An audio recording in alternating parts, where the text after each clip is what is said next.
All right, welcome everybody to the Select Board meeting, January 2nd, 2020. We'll start with the Pledge of Allegiance. Pledge allegiance to the flag of the United States of America and to the republic for which it stands, one nation, under God, indivisible, with liberty and justice for all.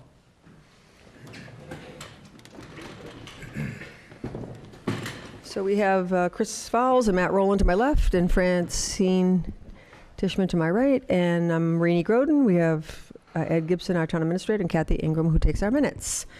And as usual, we will start with any gratitude or gems of wisdom. Does anybody have anything they want to say? Just glad to have a new year and a new start, and hoping that we can all work together toward common interests. We've got a lot of work going on with both the master plan and the open space recreation review updates, et cetera, and so hopefully we can pull some things together and get more community people involved to help us plan the way forward. Great. I hope everybody had a happy holiday season. This is our rescheduled ×2 select board meeting because of the weather. So we're not going to probably go through the entire agenda, but we'll do the best we can. We certainly wanted to meet and make sure we can move some of these PCFs so we don't hold up other departments. But anyway, hope everybody has a very healthy and peaceful new year and new decade. I would like to say thank you to the town employees.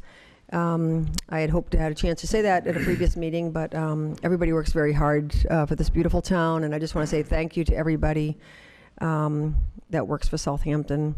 I also wanted to say thank you to Tammy Walunas, who's here with us today on her birthday, because Tammy did a lot to for the Celebrate Southampton, and also I had the nice pleasure of going over to the Clark Chapman House to all the beautiful trees, and Tammy was there showing everybody around and selling calendars and everything. So thank you for all you do for Southampton and the Hampshire Regional School Committee. And so that's that. We'll start with appointments and resignations. We have two. The first is Jim Palermo on the Library Board of Trustees. This is an appointment, and his term to expire May 19th, 2020. And he's filling a vacancy caused by the resignation of Norm Smith. And then we have a resignation, Janine Domina, from the Bylaws Review Committee. And the current town clerk is on the committee instead, Lucy. So, do I have a motion to approve these? I move that we approve both of these. Can I just ask a clarification?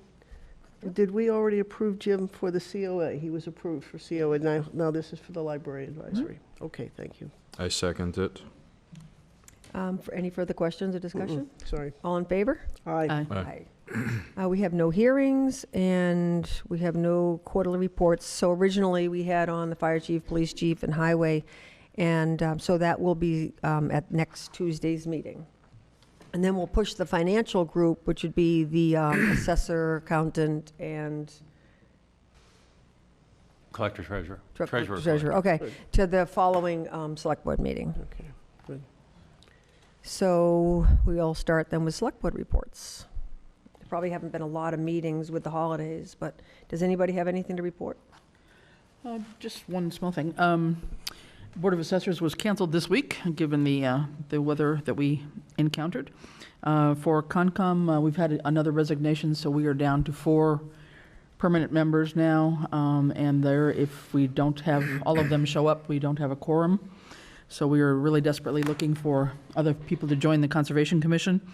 There is a meeting scheduled for Monday night at 6 o'clock. Hopefully we will have the number of people there to have the meeting. And probably the only other announcement is for the Friends of the COA, for the Council on Aging. There will be a meeting January 7th at 11 o'clock at the Senior Center, and this is the annual meeting of the Friends of the COA. They'll be electing a couple of officers for some open positions, and all the members of the Friends of COA are invited to attend. So again, January 7th at 11 o'clock. That's all I have, I think. I'll go.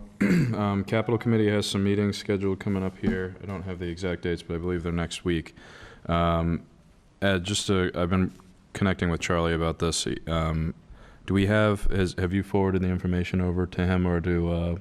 It's all been copied and scanned, so it'll be going out tomorrow. Okay. Can you explain what you're talking about? We're just looking for the capital request from each of the town departments, so that we have something to review for our meeting. The meetings are scheduled for capital committee meeting. The next meeting is Thursday, January 9th at 5 p.m. So the only reason why I'm asking is I don't want to, we don't want to postpone that if we don't, but I'm glad we'll have the information by then. Nothing really to report on PQB. And just an announcement that we got from Ed yesterday that I just, we're coming into budget season here.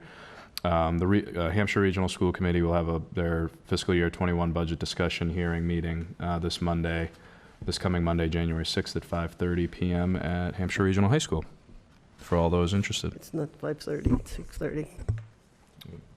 Ed said 5:30, but That's what came across today in the notice, was 5:30, so. Okay, because normally we meet At 6:30, maybe at 5:30 to discuss them so that we know what we're presenting at the 6:30 meeting. right.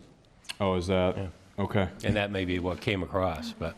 Yeah, the meeting is scheduled, according to online, the meeting starts at 5:30, but it doesn't signify in the agenda that the budget discussion starts at 6:30, but, so anyway, meeting starts at 5:30, unless, do your meetings usually start at 5:30, Tammy?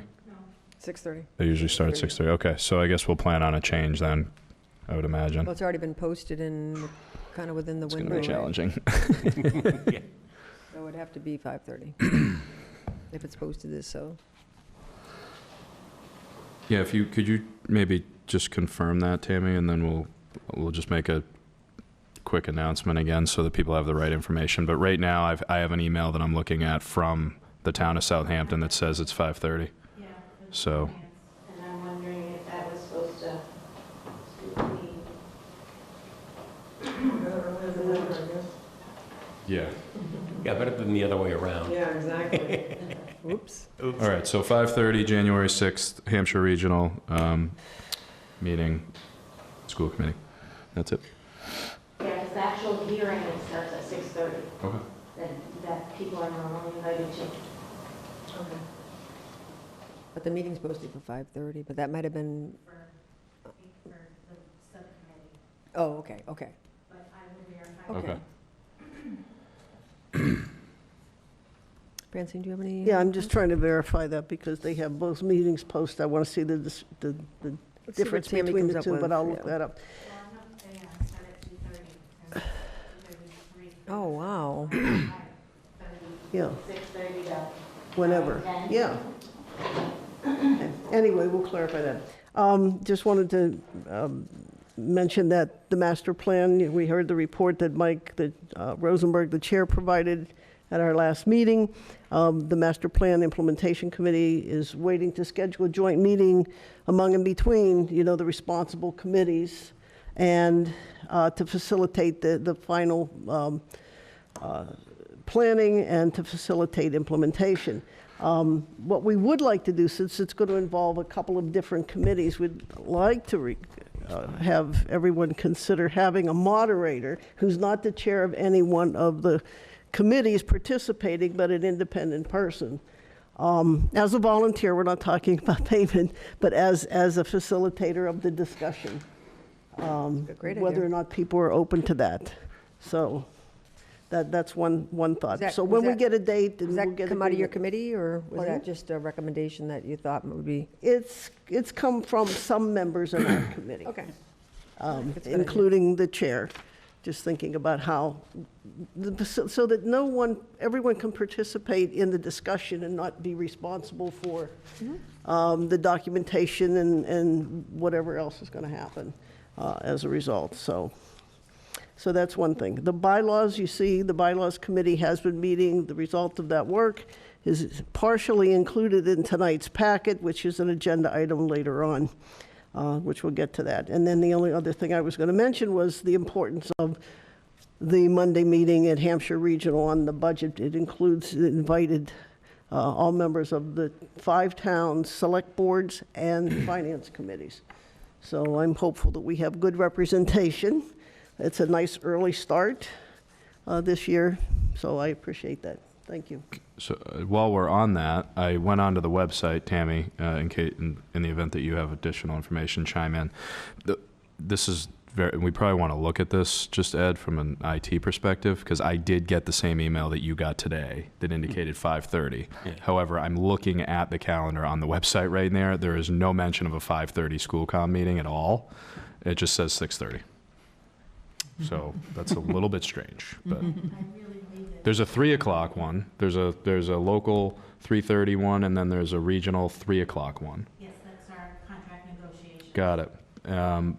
And then there's a local one too at 3:30, contract negotiations, and then the only other school comm meeting, regional, scheduled 6:30.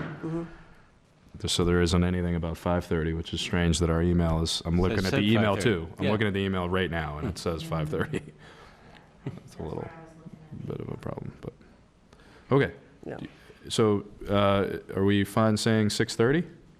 I'm For the heating, pretty yeah? positive it's 6:30 for select boards and finance and all Hampshire regional school committee members. Okay, 5:30 would be the subcommittee meeting. okay. So, 6:30, Hampshire Regional, school budget hearing, 6:30 at Hampshire Regional, 6:30 PM on January 6th, this coming Monday. Final answer. So I will be out of town next week, so Matt will be overseeing the select board meeting, and I won't be able to go to the Monday meeting, but I would strongly encourage everybody, and if you could notify finance, or who's the liaison of finance? I guess it's John, right? John.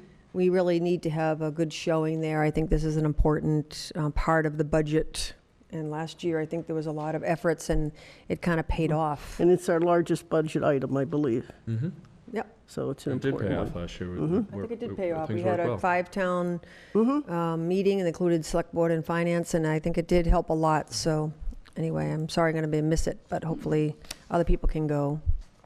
Council of Aging meets next Wednesday. Thank you again, Chris. I should be back to be able to go to the meetings in February, but not next week. And then Open Space and Recreation meets, Open Space Review Committee meets on the 23rd of January, and the Board of Health, I don't believe, has a currently posted meeting. So that's it for Select Board reports. I do think it would be worth, because I'm not here next week, and then the next meeting after that goes into quite a ways into January, if we could kind of look at February and also pencil in the possibility for 2 dates for the master plan and planning and select board to meet. This is a very important meeting also, where we're looking at the goals for, the town, and we came up with select board goals, we came up with master plan, came up with some recommendations. It's really important that we get a date on the calendar. So I mentioned to Ed at the beginning of the meeting, it might be helpful if we snuck a meeting in between select board meetings, like on a Tuesday, because there's not a lot of other committees that meet on that night. So right now, we have a meeting on the 7th, and then we have a meeting 2 weeks later. So we have January 7th next week, and then the 21st. We have, like we said, we have the emergency personnel coming on the 7th, and then the finance group coming on the 21st. So we could do, like 28th or go into February. You want to look at, February is, at least for weekends, it's a 5-weekend month. I'm just wondering if we want to just pencil in 2 possibilities, and then Ed can check with planning and master plan. Does anybody want to suggest, if we stay with the every 2 weeks on the select board, that would make select board the 4th Right. And the 18th. and the 18th. When is February vacation for the kids? 17, 18, so that would be during, Special town meeting? Yes, so to that would be 11. the 11th. right, Yes. thank you. Yes, that was a very 2/11. quick meeting at the school. So we would end up meeting on the 4th and then the 11th. 4th, 11th, and 18th, And then the 18th. correct? Is that what you want to do? I don't want to, but isn't that what we would do to stay on schedule? Because Well, we otherwise, might we're going to go all the way to the 3rd. Yeah, I'm just wondering, maybe we want to do like the special meeting on the 18th and then just pick up the select board meeting the week after. I don't really mind either way. The special meeting. So the with joint meeting you're talking The about? joint master meeting on the plan, 18th. Planning and, February 18th is what you're saying? Or I'm just asking, yeah, I'm just trying to, Okay. rather Because you than- want this to be a separate meeting and not. I think it really should yeah, be. I think it's going to Yeah, take I a long don't, yeah, time. not, yeah, I think it needs to be a Also focused the- discussion. Yeah. And you don't not want to just fit it in January between Well, the I two, just, yeah, I just thought maybe if we can get past at least the special town meeting, because we're going to have a lot of articles and different things True. to review. Yeah, okay. So Yeah, so I would go for the 18th. I would go for the 18th, but then our next one's not going to be until March 3rd. If No, we stay yeah, on no, the no, every no. 2-week calendar. 4/18, yes. Yes. Which we probably shouldn't we? This time of year, yeah. Isn't that always been our goal, is to Yeah. stay on the same Yeah. schedule? So we'll just sneak in the next one. So we'll have the 21st, and then the 4th. And then we'll just have an extra one on the night of the The 11th. special meeting. So we're agreeing to the 21st. Then the 18th Oh, we would be a already have the regular town meeting 21st. then. Mm-hmm. So that wouldn't be a special one. It would have to No. be like the week after, So that would be the 25th. 25th. How does the 25th sound to everybody? Of what? 25th of February. Wait, so what are we trying to do now? Instead of the 18th? Well, because the 18th would be a regular But, meeting. yeah. Yeah, If- which I thought you were suggesting that we don't have our regular meeting and we go all the way from the 11th to the March 3rd. And we That would basically be okay instead. with me. But then you said, isn't it better if we stay with our every other? Yeah, we would, because we'd pick back up on the 3rd, which would be our regular scheduled meeting, but we wouldn't have anything between the 11th quick meeting and the 3rd. And our only legitimate meeting since then would be on the 4th of February. February Yeah, 4th would be our 4th, last yeah. fully scheduled meeting, then we'd have this quick one on the 11th. Okay, so Nothing till the 3rd. That's probably not a good idea, No. is it? there's Ed? usually a lot of No, business. that's not a And good if idea. we try to do a joint meeting with planning and MPIC or whatever, I mean, the 18th sounds like a good possibility, no? I mean, Okay. Want to just pencil that in? No, because that would be, why don't we do Yeah. the, sorry. the 25th? 25th? I'm not trying to, yes, 25th, I'm thinking the 25th would be the better time because it would be off schedule from Select Board, because Select Board should meet on the 18th, Yep. Right. Let's just ask the other committees if they're available for the 25th here. the 25th. Yeah. Okay? If not, we'll come up with another time. That's going to be a lot of like weekly meetings for about 4 weeks. So while we're at this, should we agree, I mean, we know what we're doing here. We already are scheduled for January 7th. Yep. The 21st. It seems like we're pretty boxed in here, so, I Yep. mean, should we agree on February 4th, Yep. February 11th, February 18th February 18th? and February 25th. Well, the 25th, we're going to check. Yes. He's gonna check. They're going to check. So, but we can at least probably schedule right now, the 4th, the 11th, and the 18th. Do we agree? Yeah, it's fine. Especially since you won't be here, Rainey, on the next one. Yep. And we'll be, all right, so we'll do that. If we can try as hard as possible to have the entire select board present for the 3 committee meeting, that would be really helpful. So if we find out that a lot of people can't make it, let's just reschedule, but not go too far out. Okay, so 3 town committee meeting, 3 committee town meeting. 25th, and that's a question mark. 25th. Okay? And you'll let us know, Ed? Yes. Thank you. So what we need to do is notify those committees and make sure that all of their members are also available. Mhm. So I'll take care of notifying the master plan, Okay. and then we need planning. John's our representative planning, right? Yes, but I'll send You'll send an us email on? to the Okay, chair. thanks. Okay. Okay. You want to do the town administrator report now? Sure. All right, a reminder for the Select Board members that the Hampshire Regional School Committee will be having the discussion on the fiscal year 21 regional school budget at their meeting on this upcoming Monday, January 6th at 6:30 PM at the Hampshire Regional High School. Yes. The administrative kickoff meeting with MEMA for the hazard mitigation grant to move the water main to the Manhan River Route 10 bridge will be on Monday, January 6th at 11 a.m. There has been an issue which started yesterday with a lack of electrical power at the repeater location for our dispatch radio communications at the Mount Tom location. Our emergency management director, Charlie Konecki, was able to obtain the use of an alternative Wimlec radio channel until the issue is resolved. Chief Illingsworth has been in contact with Holyoke Gas and Electric and the private vendor who maintains this repeater location to resolve the issue as quickly as possible. I will be attending a mediation session for the Joint Labor Management Committee on Friday, January 10th in the afternoon in Agawam. And let's see, we are still looking for 2 residence voters to volunteer and serve on the Finance Committee until the May 2020 annual town election, and also 2 resident volunteers for the Conservation Commission to fill the current 2 vacancies, and actually it'll be 3 on that committee, and 1 resident to fill the current vacancy on the Park Commission until the next annual town election in May of 2021. We were also looking for 1 resident to serve as a member of the Zoning Board of Appeals and 1 resident to serve as an alternate member on the Zoning Board of Appeals. We have received the signed contracts for the Mass Works grant for the replacement of the East Street Bridge back from the state, so we are official with that. And the annual renewal applications for liquor licenses have been processed and sent to the state ABCC for their recording. Departmental and committee capital requests were due back to me for Monday, December 2nd, to be compiled and sent along to the Capital Committee for the review and recommendations. Judy has copied and scanned the requests, which will be sent along to the Capital Committee for their review. Chairman Charlie Konecki has set a meeting for the Capital Committee to begin the review process on January 9th at 5 p.m. And then upcoming Select Board meetings, January 7th and 21st. And we just came up with the February meeting dates of the 4th and the 18th, and the 11th before the special town meeting. Any questions for Ed? No? Ed, can I ask you a question? When it came to the capital request, there was a suggestion relative to upgrading our phone system in this building. Will that be part of the Yes. request? Oh, good. Thanks.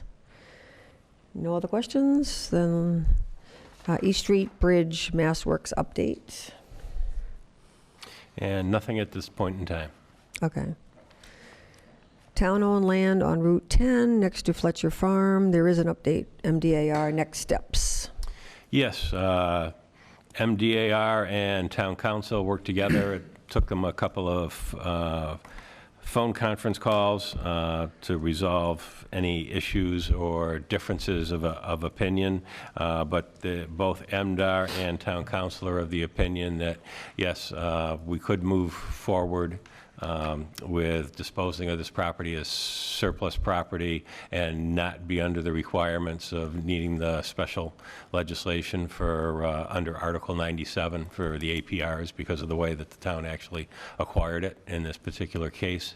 So I had asked them to also, if they would draft a article for the special town meeting that would give the select board the power to dispose of this particular property as surplus, and they have provided us with that. So that's going to be on the That would be on article for the special town town meeting, meeting. and that would be a 2/3 vote? property. I'll double check, but yes, I would say we would require a 2/3 vote to dispose of because it is real property. Okay. Bob, do you want to say anything? Yep. Okay, so you're good? I guess if it makes it on the agenda for the meeting and I can make something positive, get started this year, I'll be delighted. I think that'd be wonderful. That's the plan, February 11th. So, anything else? I have another question I had for you that's old business. Did you hear back from the Beagle Club about the town boundaries for the Clearwater Woodland? I have not as of yet, but their next meeting was actually scheduled for December 31st, so Oh, okay. it's a little soon after that. Okay, Yeah. thanks. All right, then we'll move on to new business. Approval of the contract between the town and DEP. That was a very long contract that was in our packet. And I'm wondering if it would be, I don't know if people want to speak to it, but Ed reminded me that Randall is coming to the next meeting on Tuesday, and if we'd like to just defer that for when he can speak to it, that might be one thing that we might want to pass along. No, I would vote for that. Yeah, me too. Fine with I had me. some questions just because it's there's some interesting information in here that I think you would be well able to just answer and clarify for us. A lot of it's pretty simplistic, but there are some particular clauses in here that I think would be good to understand a little bit better. So that'd be great if we could postpone it just for a few days. You okay with that, Matt? Mm-hmm. Yes. Okay, then we'll put that on the agenda for the 7th. Special town meeting, Norris School is available February 11th. And while we've posted it, we have actually postponed, canceled 2 meetings in a row. So if the board would care to make a motion, a second, and approve a special town meeting for February 11th, and also follow up with that, any warrant article requests should be due back to me by Monday, January 6th at noon. This has been posted on the town website, and I have sent out emails to all town departments and boards and committees. Okay. All right, then I'll move that we conduct a special town meeting on Tuesday, February 11th at 7 o'clock at Norris School, and remind everyone who wishes to submit any articles for the warrant that that language is due to the town administrator's office by January 6th. Is there a second? I'll second it. Okay, all those in favor? Aye. Aye. And so I imagine there'll be articles to review at the next meeting on the 7th? There should be. There may be a few that come in the day before that don't make the agenda, but yes. Okay. And then what's the window before the special town meeting that they have to be? 2 weeks. Yeah, so is there 2 weeks between the next meeting after that? Well, it's 2 weeks from February 11th, so in an ideal world, and of course, I don't know how much time or how many bylaws we're going to send along to town council to review. In a perfect world, I hopefully will have the warrant ready for signing for the 21st, and if not, we would have to have a special meeting on, let's say, work 28th. backwards. 28, 2 weeks. Might be the 27th, just to give us time. 27th would be the Yeah, Monday. right now it's February 11th, so back 2 weeks would be the 28th. Yeah, and I our would go meeting for, right now is I would go for 21st. Monday, the 27th, just to make sure. But if all goes well, we can approve any on the 21st, and that would be 3 weeks before the town meeting. Yes. Okay, let's hope for that. Approved and signed, so it could be posted. Right, let's hope for that. We got a.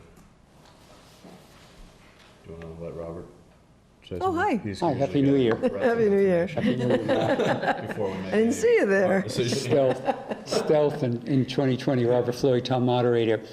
The concept is it needs to be posted 2 weeks before the town meeting, so theoretically it needs to be posted on the 27th. So if you're going to meet, might be more comfortable Right. if you met on the 23rd. I would say the Thursday 20 before. posting on the 28th is 14 days, 2 weeks before the 11th. That's not, okay. All right. But I think yeah, we should get them all done on the 21st. But the earlier the better. Yeah. I'm shooting for the 21st, so. Okay. Me Cheers. too. Next is Select Board to approve Jerry Paquette, veteran agent, as the authorized signature on state contract to repair, improve veteran memorials in Southampton. This was a state budget earmark from Senator Humison. So I'll need a motion to authorize Jerry Paquette to be able to sign for this state contract.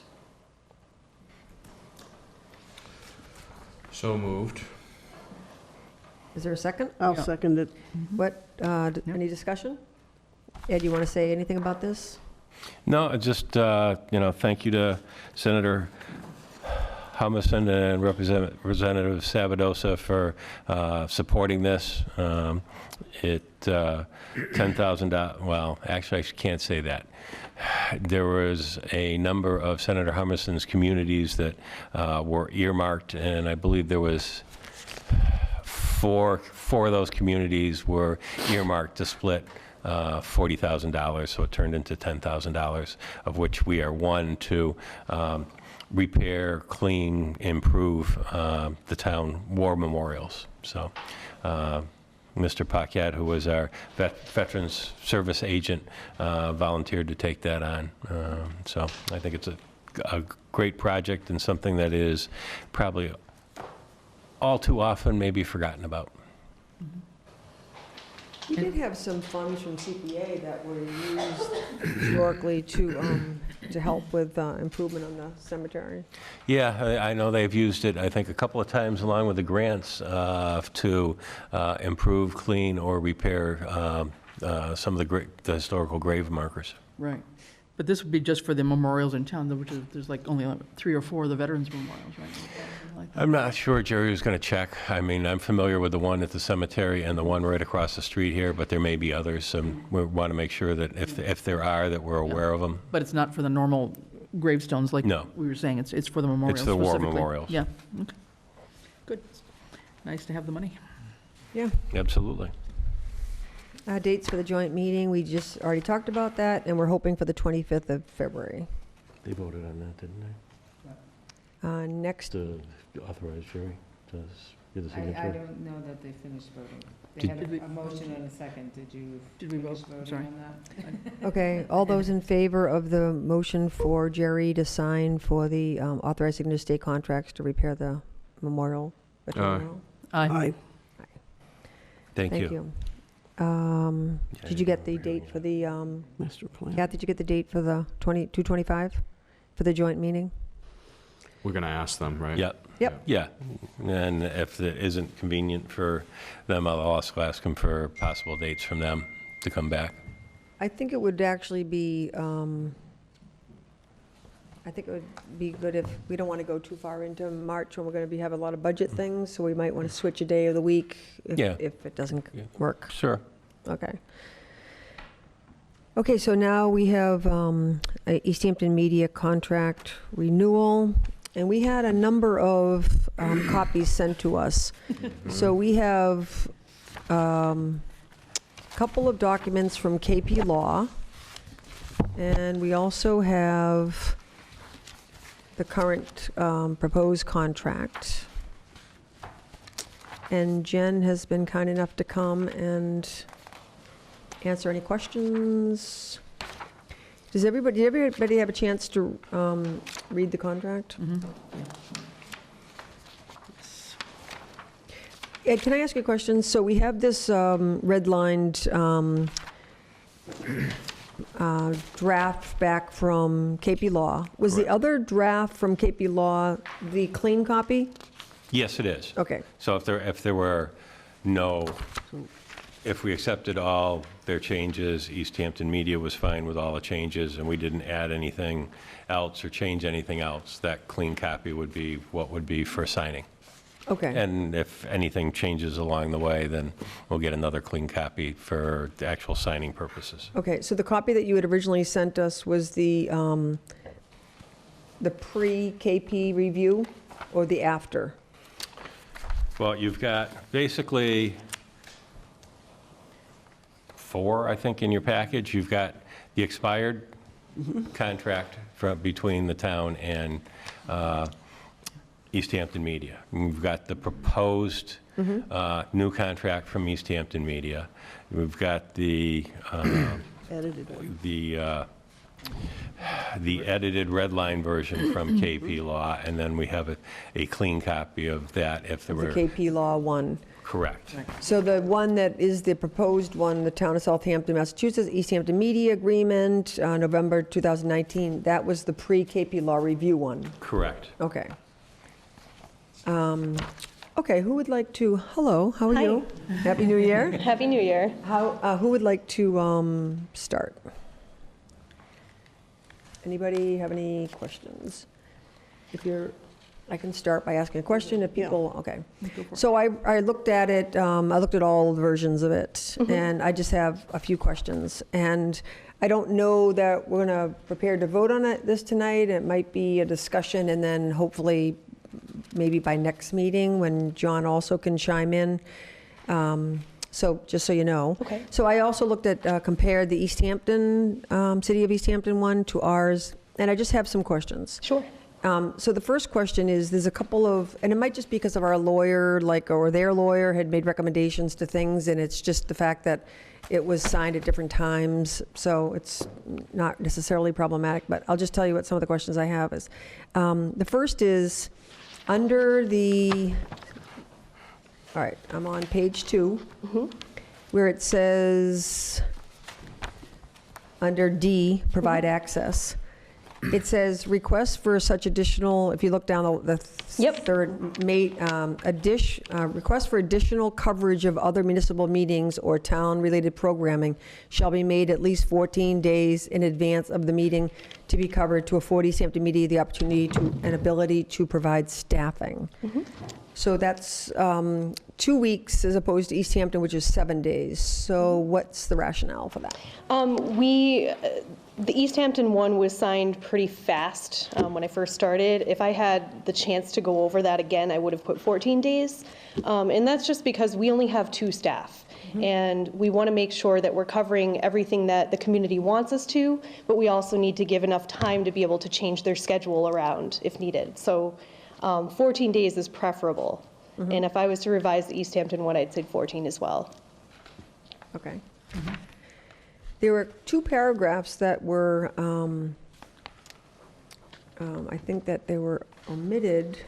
They were present in the Easthampton one, but not in the Southampton one. So let me just find it. Anybody else have anything while I'm waiting?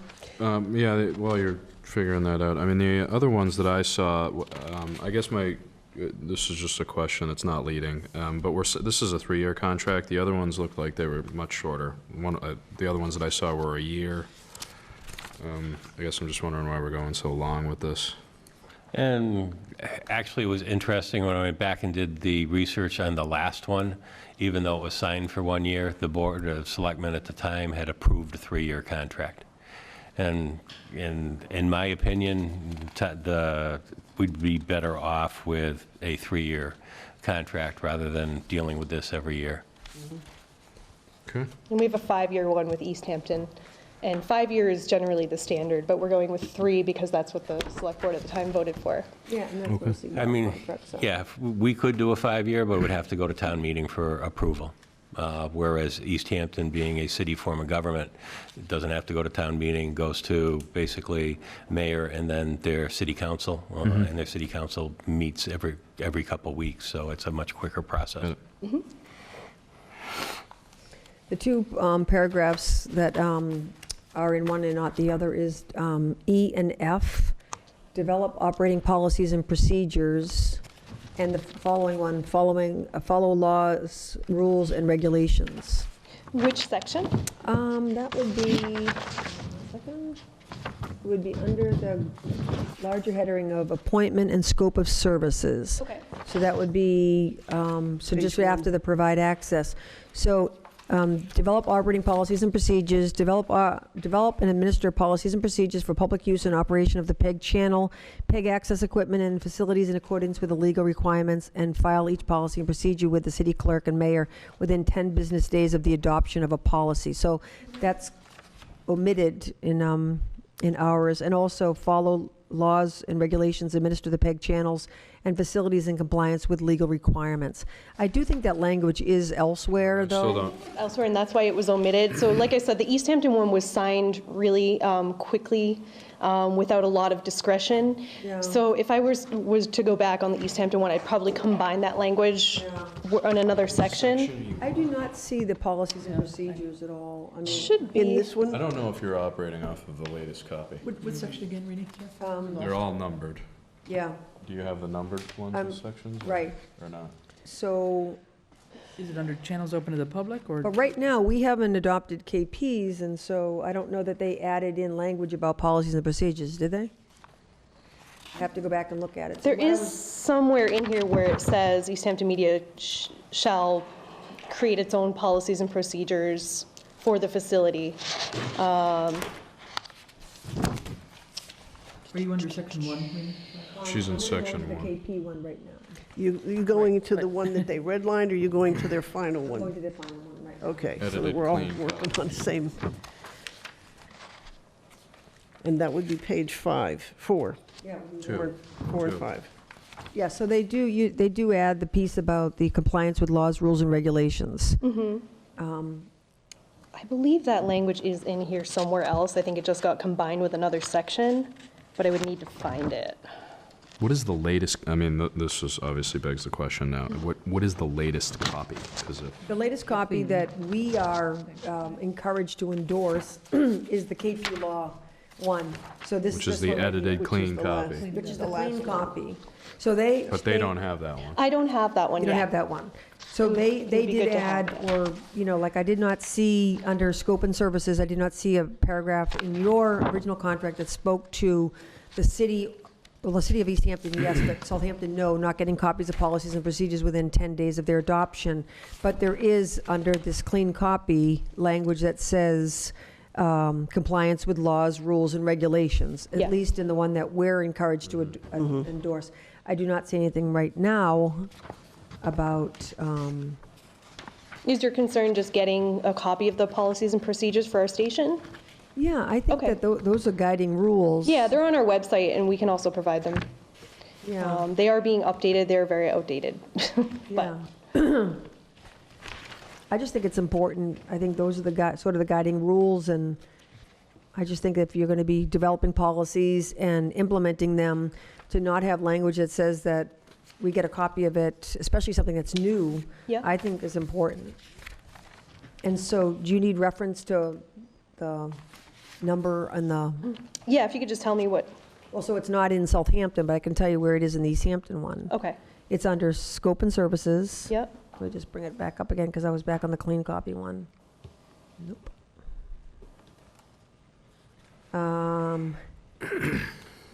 It's E, Okay, under appointment, section 1. okay. We can take a look and put that in. Appointment and scope of services, E. That's in the Easthampton one. She's referencing the Yeah. Easthampton one. Yep. Right. I'm in. She's going back and forth between Easthampton. Yeah. It's scope of service. E is training, isn't it? Provide training? Not under, again. you- She's on a different looking at the contract. She's Easthampton. looking at our I contract was with going side by Easthampton. side, No, plus we're looking at looking at your KP, contract and I with was just Easthampton, making too. sure that the language was something that we would want to have. And so under E, again, it says, develop operating policies and procedures, develop and administrative policies and procedures for public use and operation of the PEG channels, PEG access equipment, and facilities in accordance with the legal requirements, and file such policies and procedures with the city clerk and mayor within 10 business days of the adoption of such policy and procedure. So I just think that's a good idea. And then the other one that I didn't see in that area, but I now see it, KP Law added it, was follow laws, rules, and regulations, administer the PEG channels, and facilities in compliance with legal requirements. Yeah, That is elsewhere in the. I our- believe it is. That was the thing, is the old contract that we had with Southampton, it was very kind of repetitive and Yeah. unorganized and really difficult to pin down what the actual items were. So that's what we did when we updated it, was we tried to clarify and combine things that were similar. Make it easier to understand.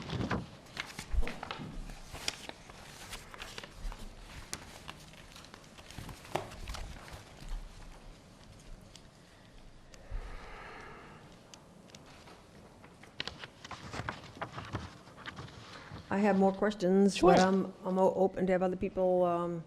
So I'm sure this is a little bit of a sensitive area, and it's a line that people in media probably have to walk all the time.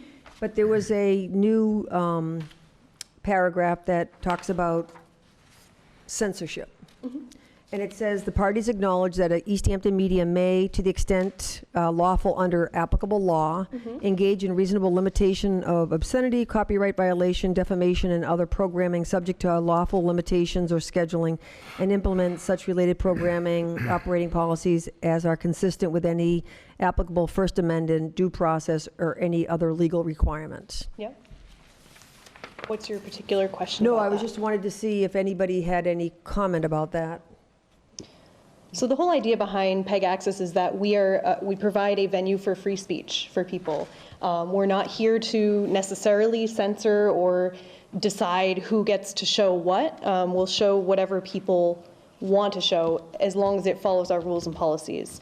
If there's something that does not follow the FCC guidelines or something that's illegal, like slander, then we would not air that, and that's what that means. Do you have a policy for addressing that? This is another reason why it'd be good to have I believe it's in our policies. rules and policies document, which, again, it's outdated, and it's something that I plan to update very soon. Okay.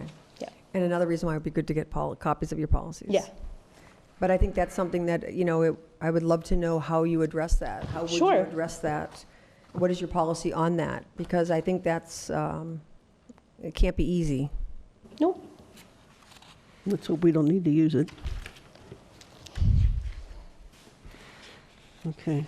And just so you know, all producers or all people who are creating content that want to show it on our channel, they sign a waiver that says, I take responsibility for this content. I hold the town and Easthampton Harmless. innocent. Harmless, yeah. Yep. Okay.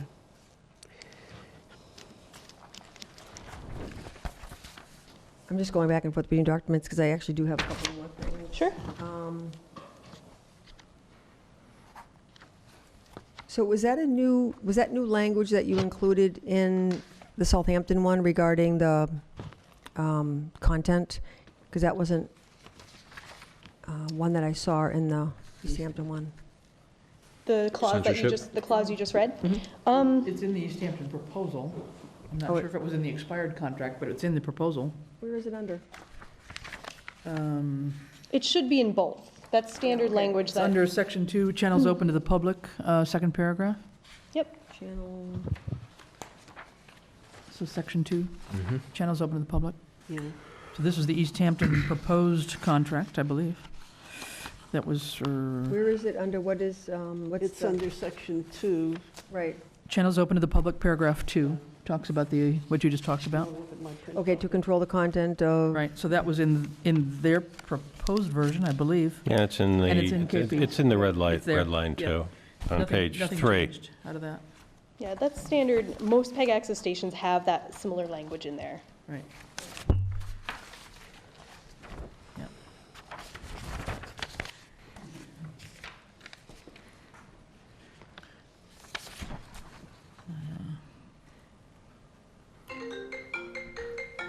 Hello. You gotta mute it on your computer. whoa. How do you turn this on? Thank you. Work never ends. Let's see. There was another question I had about the,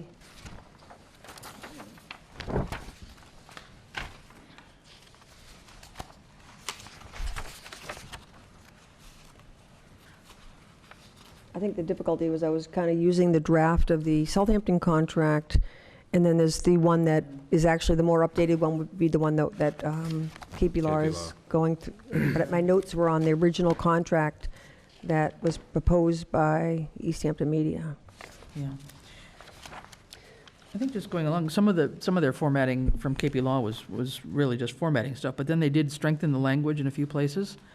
Like under the copyright clearance, section 4, under the proposed version, I think it was talking about, before cablecasting, Easthampton Media shall require all users to agree in writing that they have made appropriate arrangements to obtain all rights, and KP has suggested that that be strengthened to, they have obtained all rights. So there's some, I guess, just stronger wording in a couple of these sections as we go through it. And that, again, that's a waiver. So everybody who wants to air something on our channel signs a waiver that says they take responsibility for their content. Right. And they've received all copyright clearances and all that.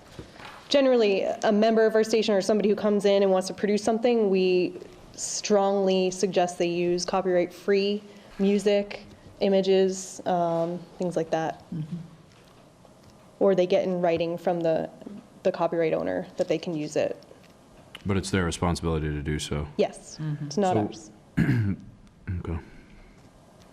Does any of this stuff get reviewed before it's aired? We have a programming director, actually, Tim, who sits behind right now. He programs our channels, so he is the one that goes through and makes sure that everybody signed the waiver.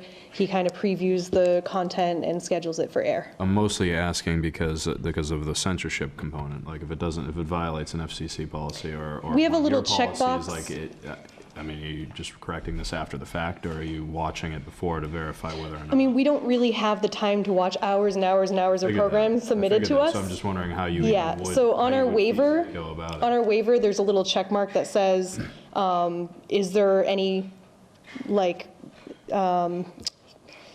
any violent or, bad stuff in your video, and they Yeah. check a box, that would alert us to actually take a look at it. Okay.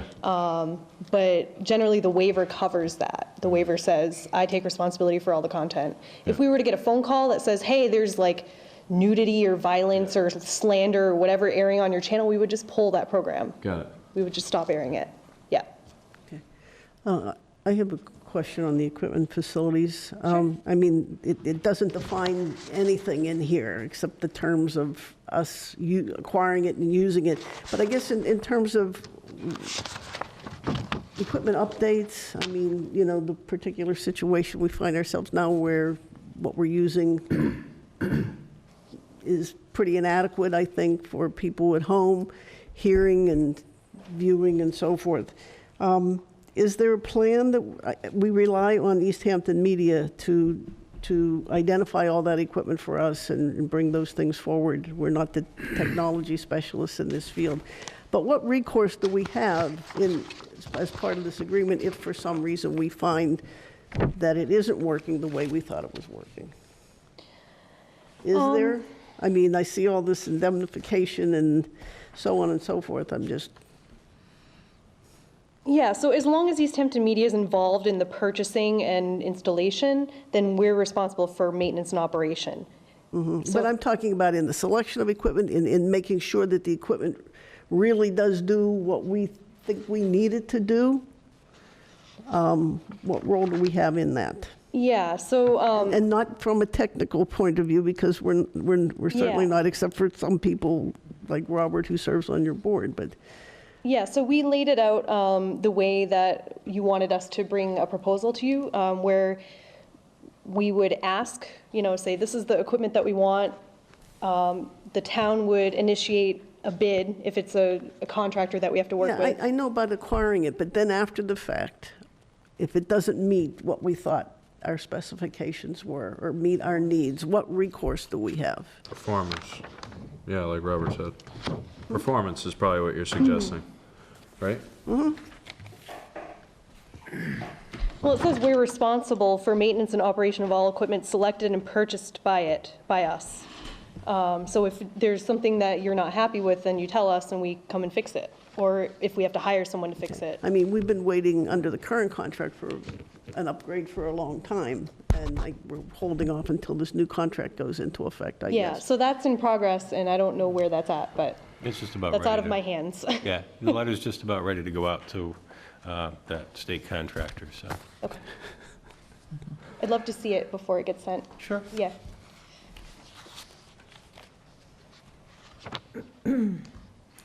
There is a paragraph, it says, "The town shall indemnify, defend, and hold harmless Easthampton Media, its officers, agents, and employees from and against any and all claims, losses, liabilities, and damage, including payment of reasonable attorney fees arising out of and resulting from the performance of this agreement, caused in whole or part." Is that something that KP was comfortable with, do you know, Ed? They had scratched one part of that, and I just actually noticed that there's another indemnification clause in here, so let me see if I can find the one that they scratched. I believe the clause, there's one that says, where is it? It's basically saying, we'll indemnify you if we're responsible, you'll indemnify us Yeah. if you're responsible. Section That's all 3 it says. indemnification. Yeah, I'm looking at it now. Yeah, if you look at the second paragraph, you'll see that they recommended scratching that second paragraph. Yeah. Okay. That's what I was hoping for. So the big question I had too is, I just noticed that I think our contract says 100% of the PEG programming money goes to Easthampton Media, and I know that Easthampton keeps 5%. We have incurred charges related to PEG access programming, and I'm wondering why ours is not similar. What do you mean, 95% instead of 100? Yeah. Basically, that 5% they hold back stays in the special PEG access fund for upgrades and stuff like that. Sounds good to me. We are running really tight. Our budget is really tight. This is our sole source of funding, is coming from Easthampton and Southampton's charter money. So without that 5%, we're very, very tight. We're at the point where we're going to have to start fundraising, and we've never done that before. So, you know, we can't keep operating the way we are if we don't have the money. And that special PEG access fund that you have, it's a separate money. It's a capital grant that charter gives every 5 years. And that capital money can be used for PEG access related equipment and facilities, not necessarily just in the town buildings, but in our facility as well. And same thing with Easthampton. But you came to us last year asking us to pay a bill that involved PEG access money. Yep. So we do incur charges related to this PEG access. So I'm just asking, why is it different between Southampton and Easthampton? That's the way it had been since before my day. They only paid 95% and they held back 5%. But if I need to tap into that 5%, I just go to the town and say, hey, I need to buy this, this, and this. You have that 5%. That's what it's for. Give us the money, and they will. Yeah. So, but East City of Easthampton can use it as well for any charges that they incur around PEG access, correct? Yes. Yeah. So I think they should be similar, personally. Which is hold back 5%? Yeah. As opposed to, I mean, I don't understand why it's different. I mean, it was just signed, Easthampton was just signed this 2019. Yeah. So I'm not sure why Southampton should be different. That's just the way they've always had their contract, and this is the way you've always had yours. Right, but we're redoing the contract. Right, but cost of doing business is rising. Cost of paying employees is rising. Taxes are rising. We have a new facility. We have a new facility that we're still paying off. So, you know, our costs are rising and our funding is going down. These charter funds, not the capital, but the revenue, they give a quarterly revenue payment to us of 3%. Those numbers are dwindling because people are cable cutting. So, you know, the more money you take away from us, the less services we can provide. I get all that. I'm just saying that it's different between the two towns. Yeah. And I don't understand why that should be. We do incur charges that have to do with the equipment and PEG programming. Yep. So I think that. And you do still have some of that capital grant money that, I don't know how much it's up to now, but they gave $50,000 in 2017. And in 2022, they're going to give another $50,000 to that special PEG account. So there is money. Yeah. no, Yeah. but like you said, and I do agree with Rini, I mean, if you need the money, then you simply go get it from Easthampton, right? I mean, you could simply just come get it from us, right? Right, So it just we gives a don't little need bit more flexibility for It the does. town to be able to use it for, like you had asked us to do last time, pay the bill on that charter. Right, but that 95% that Easthampton gives us, that's our operating money. None of the, that 5% they hold back is our operating money. So that's money we could be paying towards bills, electricity, staffing, stuff like that. So that's a conversation I need to have with Easthampton. Does it ever make you whole? Do you ever get that 5% in the event that you don't need to access it for emergency purposes? I haven't tapped into it yet since I started a year ago, but it's something I plan to tap into. So what I'm saying is there are two payments. There's capital money, and then there's the revenue money. The revenue money is for our operating costs, and that's the 100% we're hoping to get from you. If we don't get 100% for our operating costs, then we're going to be short. And same thing with Easthampton, and that's a conversation I need to have with them. Ed, would you be able to look into what charges we may have accrued that have to do with any PEG programming funds and see what source of funds may have been used to cover them? I can.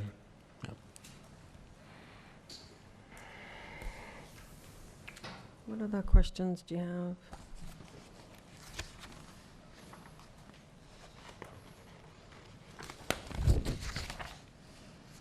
But the way this comes in is 2 buckets of money. That's the way it comes into us, capital and operating. Correct. So, The 5% is capital. I mean, just a little devil's advocate here. I mean, are we withholding any of the, our main source of needing to pay a bill is probably capital related. No, not operating related. Well, I mean, It's some piece of The one equipment that- goes down, the one or that somebody's got to come out on a service appointment. That's all capital costs, is it not? That's not like running a station. No, I would That say, would be I would say operational. capital costs are new equipment, replacing equipment. So Not like a service- ser- so a not like a service call would be considered operational? oh, yeah. Yeah, I would Okay. consider Are that we maintenance. Are we withholding any from either bucket? Right now, we're giving 100%. I'm just commenting that it's a operating. different, Of the The operating? capital you guys still have. that's what's paying for the upgrade That's what's going to pay coming. for the upgrades. Okay. Yeah. But I'm Yeah, it's a just separate fund. reminded all the time that this is our residents' money. Like, this is coming because of people who use charter communications. So I'm just wondering what our obligation is as stewards of them. Yep. So But I'm what not- they get out of it is a great service. They get access to government meetings. If they can't be here, they can watch it on TV or on YouTube. They get free training and equipment and mentorship with our staff. We do audio and video production. And we're going to be expanding our services. So there's going to be a lot See, of great I benefits. understand that, but we also get emails saying that people are very, very unhappy with charter, and when are we moving over to fiber Is optics? that them? Is that them? It's not us. We're not the No, cable no, no, company. it's not no, you, but 'cause that's. I mean, I agree with all of that. We're not the cable Charter's a company. And honestly, horrible Charter, service. I've Right. heard a lot of bad things about Charter. Right, So, right. And that's why your revenue is going down, because. yeah. Right, because people are very Yeah. unhappy with it. I mean, once So- you look at Xfinity and you compare it to Charter, you're like 1985 versus 2020. Yeah. It's like literally that big of a difference. Right. So we're signing a contract saying that you're the sole provider of PEG access. But they're and but what I'm it's- trying to get at is that they're different than, they're not Charter. They're not, I They know could run on that. any platform. If I we know were that, but- Comcast, we'd be Right. having them on Comcast. And that's why we stream on YouTube and upload to Yeah. YouTube as well. I understand all that, Yeah. I'm just saying that I Yeah. think that if we're incurring operating charges that we're paying from elsewhere in our budget that has to do with PEG programming, I'd like to know about it before we, obviously, I just looking at the discrepancies between the two contracts, between Easthampton and Southampton, and that's a huge one.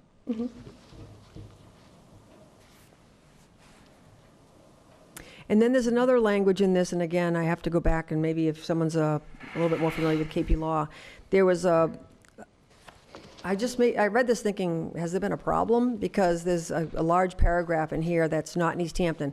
If payment is not received within 90 days, all services, including but not limited to online and streaming services, equipment, maintenance, contracts, other services provided by third parties which are paid for and billed to Easthampton Media. It basically says, will be suspended. Easthampton Media may undertake legal and other means to collect payment. The town of Southampton agrees to reimburse Easthampton Media for all reasonable ordinary expenses it incurs to collect payment or resume suspended services, including legal, court, collection fees, account reinstatement fees, staff time at $75 an hour. Such accounts will be billed separately from the quarterly services. That's not an Easthampton contract. No, so again, Easthampton contract was signed hastily, without oversight by our lawyer, basically. But wait a second. Look, I mean, you've said this multiple times, but she's indicated that it's been signed within the year 2019, which is Yeah. within your existence. So that's Yes. a little bit troublesome, It was, correct? it was just signed without our legal, But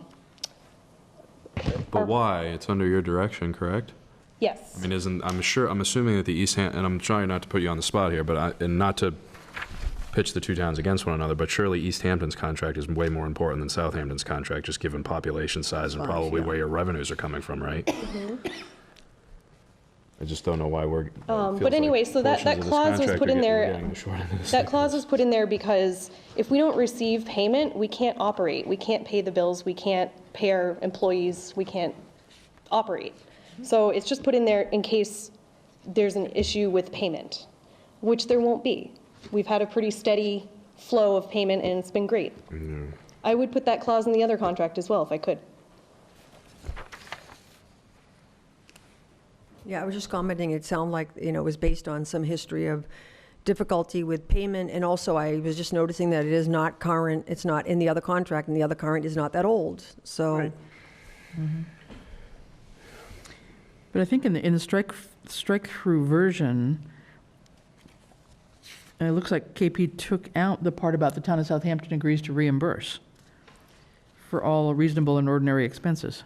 Okay, that's what I was. That's gone, I believe. Correct me if I'm wrong. Again, Jen Ed. doesn't have access to that. So under the section of payments, which is section 13D, if that's where we are.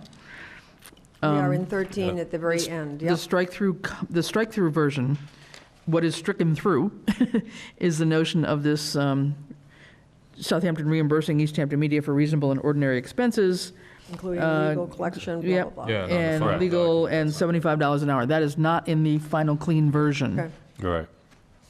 at this So point. that was put in there, I believe, because of, in the case of the charter issues, the signal issues that we had when I first started, our staff spent a lot of time troubleshooting what should have been charter troubleshooting.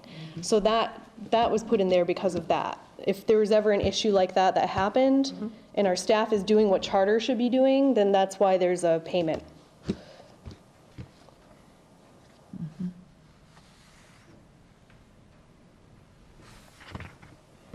And I believe someone, either Easthampton Media or our town, didn't we write a letter to Charter requesting reimbursement was $950 for that Yeah. particular Yes. thing? And the But we're not. resolution to that? We they didn't said get it, no. right?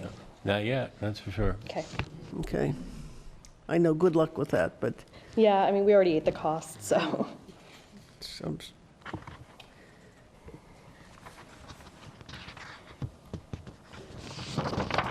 No, and I think, otherwise, I mean, I think some of the other things that KP tried to clarify was just the ownership of the equipment, and if the agreement were to terminate, that the equipment that has been purchased with town money belongs to the town, anything that you guys have done belongs to you.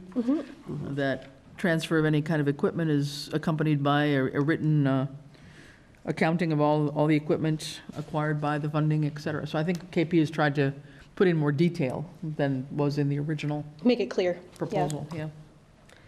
The last thing I wanted She to mention is doesn't about, have under reports and budget, and I know you're aware of this because you spoke about it before. Easthampton Media shall prepare and send to the town an annual report, which we have not received. Well, I just sent Yep, you just Ed a sent couple one. reports, Oh, good.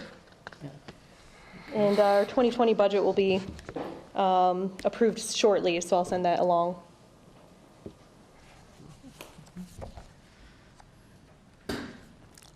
Well, I really appreciate you coming, Jen. I also Yeah. appreciate your, hearing our concerns, because I course. know you're up there by yourself, and I hope you don't feel like you're being barraged, but we do have an obligation to our residents and charter customers that, that we execute a contract that, is in their best interest. I understand. Have you ever considered changing the name of your company? That has actually crossed my mind because we serve both towns, but we live in Easthampton, so it's something that I plan to bring up at some point, yeah. Curious. We did change our name like a few years ago from ECAT to Easthampton Media, but I do have that concern because we're serving both towns, why are we called Easthampton? A lot of other media centers are changing their names to be more inclusive as well, so we'll look at that. What did the ECAT stand for? Easthampton Community Access Television. I remember that. Which is old school. We're now community media. The whole industry is changing. As you know, funding's dwindling. We're all trying to figure out how we're going to take us to the next wave. We're staying on top of new media tools and trainings, and with the internet, things are kind of moving away from cable television. So community media as an industry is changing. And I hope that you'll stick with us through that change, and I hope that it, gets better from here. people can use other than charter vehicles to access your programming. Yeah, so even if you don't have charter cable TV, if you don't Then I'm pay for talking it, about you streaming. can still be a member of our station and create. We don't bar access from anyone. Okay, so residents in the town Yep. need to know that, if they Do a lot don't. of kids know that? No, so we'll be working on our outreach and our marketing this year. Because Get more- to get more people through. Doing projects and things, it'd be great to have Yeah, families be able to use the service. yep, for sure. This would be a great collaboration for the school. for high school. Well, they're not going to have money in their paper. Yeah. At least No, the I know they're not, but I'm individuals, thinking about curriculum, families. I'm thinking about, We have big plans. All that technology You know, stuff, yeah. the past year has been my kind of catch up and fix all the problems year. This year is going to be the big planning, strategic planning year, so. Any other questions or comments for Jen?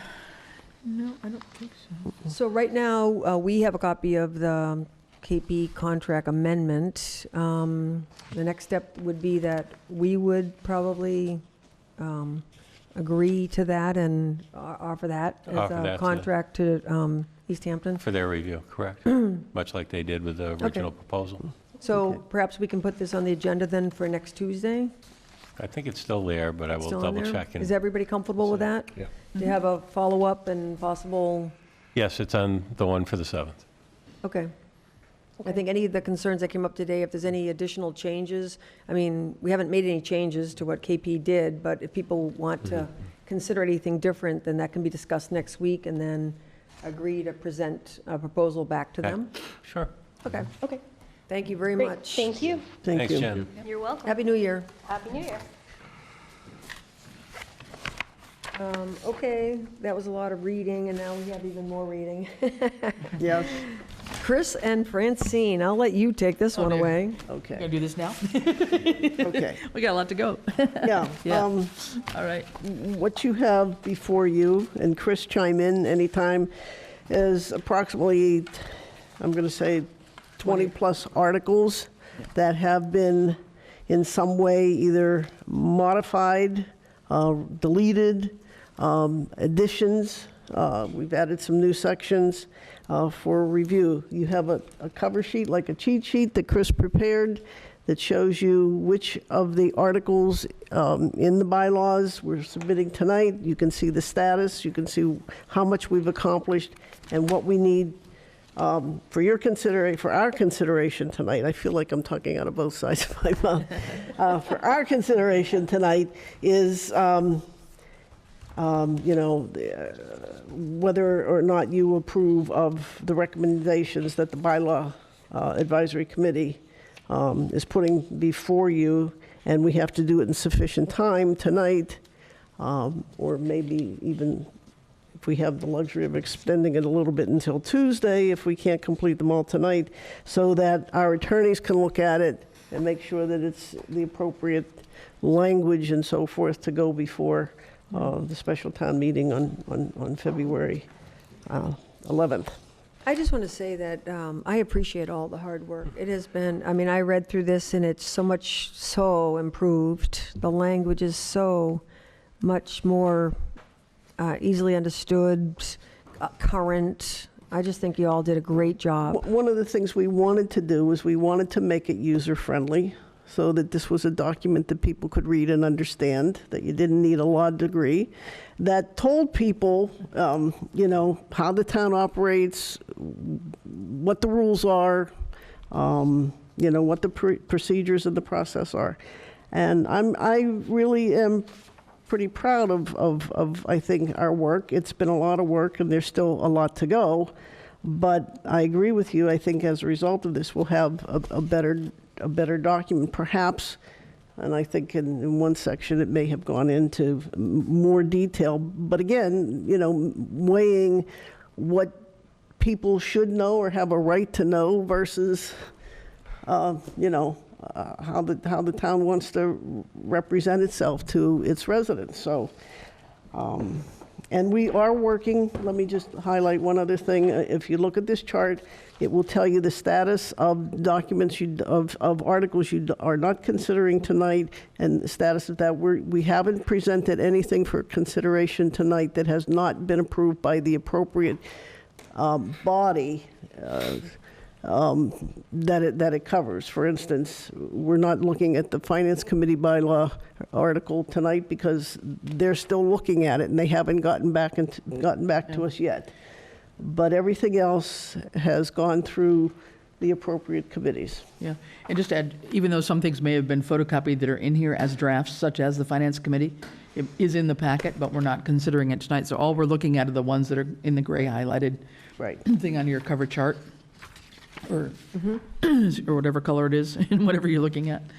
Excuse me. And then on the cover chart, it just talks about where things are. So some of these are with the various committees and other departments to review and give us their feedback. And we're assuming that some of those, most of those that are marked that way are definitely not on the docket for the special town meeting, but hopefully will be done so that we can present them at the annual town meeting in May. So this represents kind of the best attempt at that. And the way this is presented, Francine did a phenomenal job of trying to put any proposed changes right in under the paragraph that was being either added or changed as well. So hopefully, as we go through this, we can try to clarify anything. I don't know how you want to proceed with this, Rini, rather than... And I guess the reason in doing it this way is we wanted to be as transparent as we could. We needed to show people what the old language was and what the new language is, so that people, there was no smoke and mirrors. Yeah. It was then and now. Yeah, And it so may cause a I- little confusion, but hopefully not. Yes, yeah, it's, yeah. I think that most of it was very logical. I think that there were a couple times where it said that it was deleted and added to a different section, but Right. most of the time I was able to follow it. Yeah. I think in general, again, I think it's a really great job. I think the questions I have is some areas are much more detailed. And for example, the town clerk, the different roles, and yes, I don't think it's anything different than what is law in terms of what the responsibilities are. It borders a little bit on a job description, and I'm not sure how much that was necessary. And the other thing is, it's hard for me a little bit, I'll be totally honest, to read where's the difference between personal rights and, when you're talking about noise and you're talking about, again, I just get a little nervous with no dog can be left unleashed in, like, For in extended their own periods of time. yard, outdoors, like When the Yeah. person isn't home. when the person isn't home. I don't know, I think there Or are probably extended a lot of very well-behaved dogs that are in their own yard, unleashed outdoors when their owners aren't home. So I get a little bit nervous when I start to see a little too restrictive personal rights. And I don't know if this is something that you created, or did this come out of another committee, or... Well, it's a combination. I mean, we certainly looked at bylaws from other towns, Yeah. other communities. That's where a lot of our thinking came from and direction. Looking at what perhaps problems have been caused or preventing future problems in the event, that something isn't addressed, that we don't put some parameters around it. I don't know how many noise complaints come in. I don't know how many calls the police make for noise, whether it's from dogs or, parties or whatever. So, and all of this is still subject. This was our thinking. This is also, as I said, what we got from other towns, but it also is subject to what our attorneys can tell us about what it is that we can and shouldn't have in here. Yeah, but for me, it's not just a legal thing. I mean, I want our residents to feel that we're, I just don't know if we're being too restrictive. Like, I trust our police. I trust them to make decisions. I think noise ordinance mostly come out of the Board of Health. And I think I would want, like, if you didn't speak to the police chief to see, what are the issues, what are the problems? Okay. Is it a problem? Should it be case by case as opposed to, sweeping sort of bylaws? I don't know. I mean, I'm just raising. Those are all very good suggestions. And yeah, that's, Chris, you agree?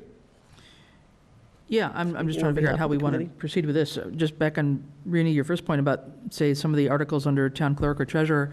I mean, these again have been vetted by the two of those people involved. And we Yeah. tried to go back, because I think when we had presented some other draft to you at one point, that was the issue of Yeah. something that was looking too much like a job description. So we've really pulled it back and Yeah.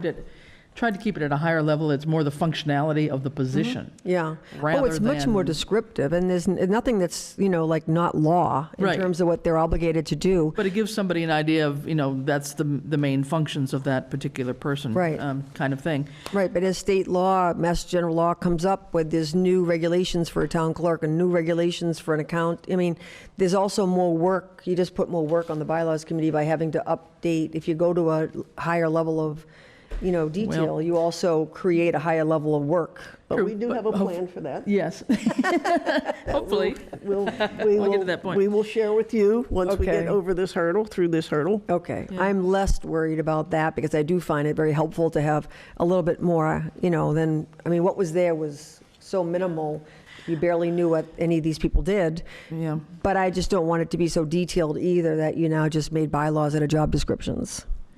I don't think you're doing that now. I think I No, noticed a significant pullback on that. Yeah. So- Just one notion. On number 8, the one that was just put forth at the special town meeting in October, the issuances of local licenses and Right. permits, that was approved at special town meeting, and we're still waiting, I think, on the AG's approval on that. But just to note, there were 2 paragraphs at the very end that should have been deleted that were not. It was an oversight all the way around, I think. Because it talked about a demolition permit for a building, which had nothing to do with that. That belonged in the historically preserved Oh, yeah, building I one. remember reading that, right. And the last one was about licenses and permits shall not apply to bicycles, sales of articles for charitable purposes, dog licenses, trapping licenses, et cetera. So those last 2 paragraphs out of what we sent to town meeting last time around, somehow those 2 things got in there, and they should They not need be to be there. out. So we might need to just represent that to rescind those 2 pieces of the article. I don't know how we do that, but that was just an error that we saw. And it hasn't been approved yet by the AG, so maybe I don't know if we have time to do it or not at the, this Oh, yeah, current meeting. that's a good But so point. it's the. Ed, no, you know what she's it's- referring to? It's number 8. She's talking about 8, It's the part, it's under the one we just. did, the Article 8, Section Local licenses and permits. So Yeah. Section 1E had nothing to do really with, or this one especially, the historical buildings, on page 15. how that ended up in there.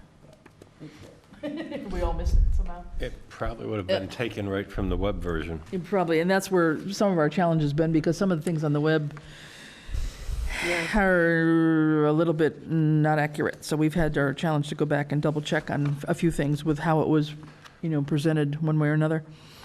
But I don't know if there are ones that you want to look at that are maybe newer ones. You were mentioning the dog ones, for example, or.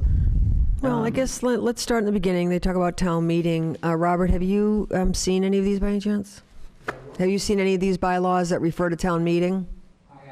Yep. Yeah, We were met. You were at our meeting, You were Robert. at our meeting. You were at our meeting, and, no, you haven't seen the whole packet, Yeah. but she's asking No. about the section on town meeting, town if you meeting saw one, yeah. that. Okay, we got that. I think some of it, and most of it is law that has to be posted in 6 places, and a motion has to be made, put forward orally and in writing. It includes the new bylaws that talk about how you face the voters. I don't think any of this is different from what we already know to be law or true. You have the new updated 50 registered voters in order to have a quorum, but that can be sort of waived for adjourn the meeting. Yep. What would everybody, how would you like to proceed? I don't know. This is going to be onerous to do this section by section here. Unless people have had a chance to really go through it already. Matt, did you have a chance to go through all the different changes? It was a lot of material. I have not.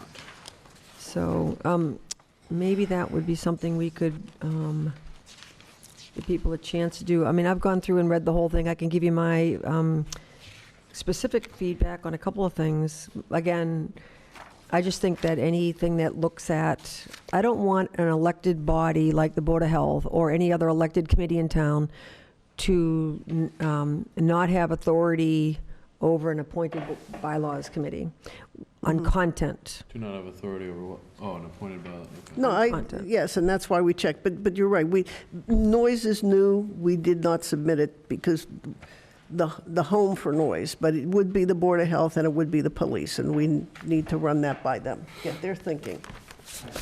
Robert Floyd, Town Moderator. Originally, we were going to tweak the organization of the bylaws and present it. Right. Now I'm picking up there's been some changes. originally, if it was going to stick to that, the concept was there would be no amendments from the floor to change a bylaw. But by presenting a revised bylaw, then we're opening up for anybody to make an amendment to change any part of what we're presenting as a bylaw. Okay.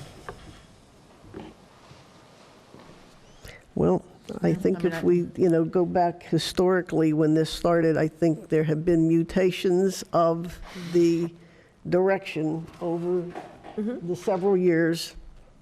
Some, we can't, Virginia says 5 years, could be 4 years, that this effort was initiated. So, yeah, it has transformed. Looking and saying, I understand what you're saying, and we have done that. 2 nights. Yeah.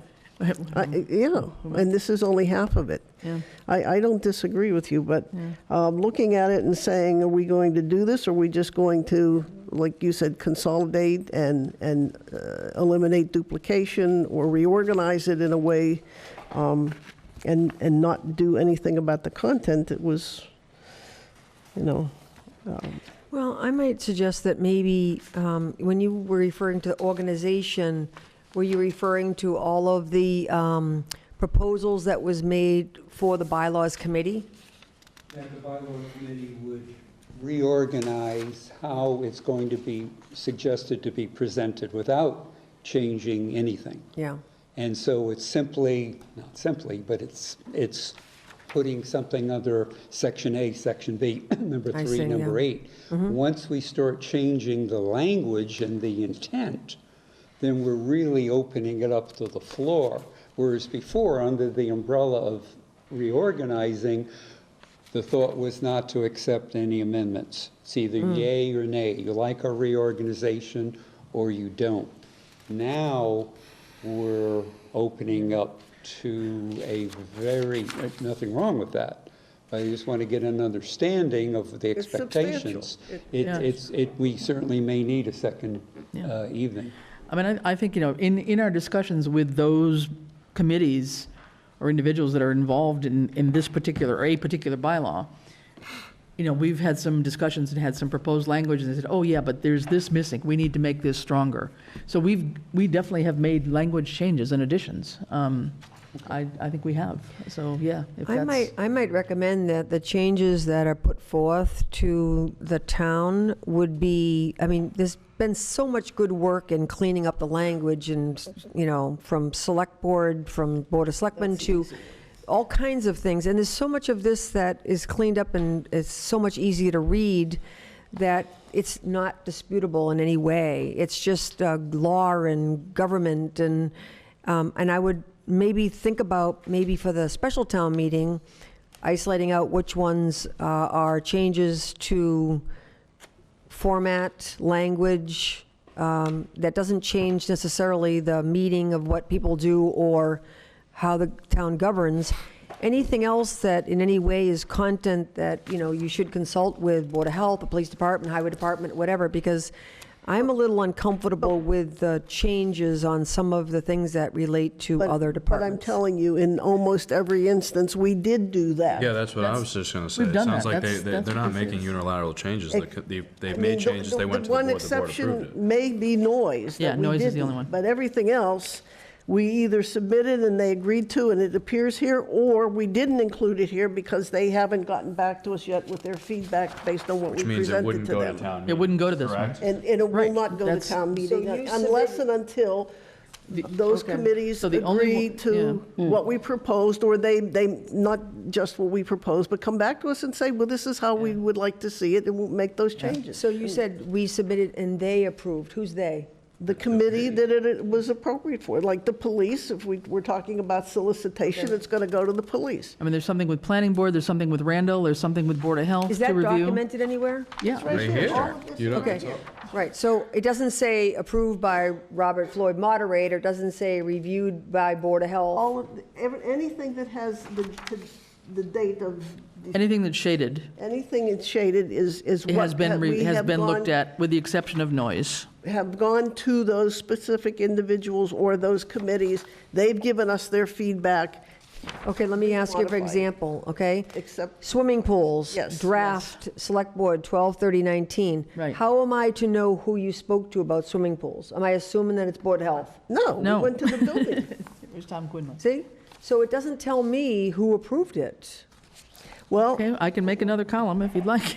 No, I'm just saying that I would feel better knowing who's reviewed them besides the Bylaws Committee. If the authority of this content rests with another committee, you don't say who that committee is. No, I don't know, I agree with that. I guess they've done a good job of outlining which ones have not yet been approved.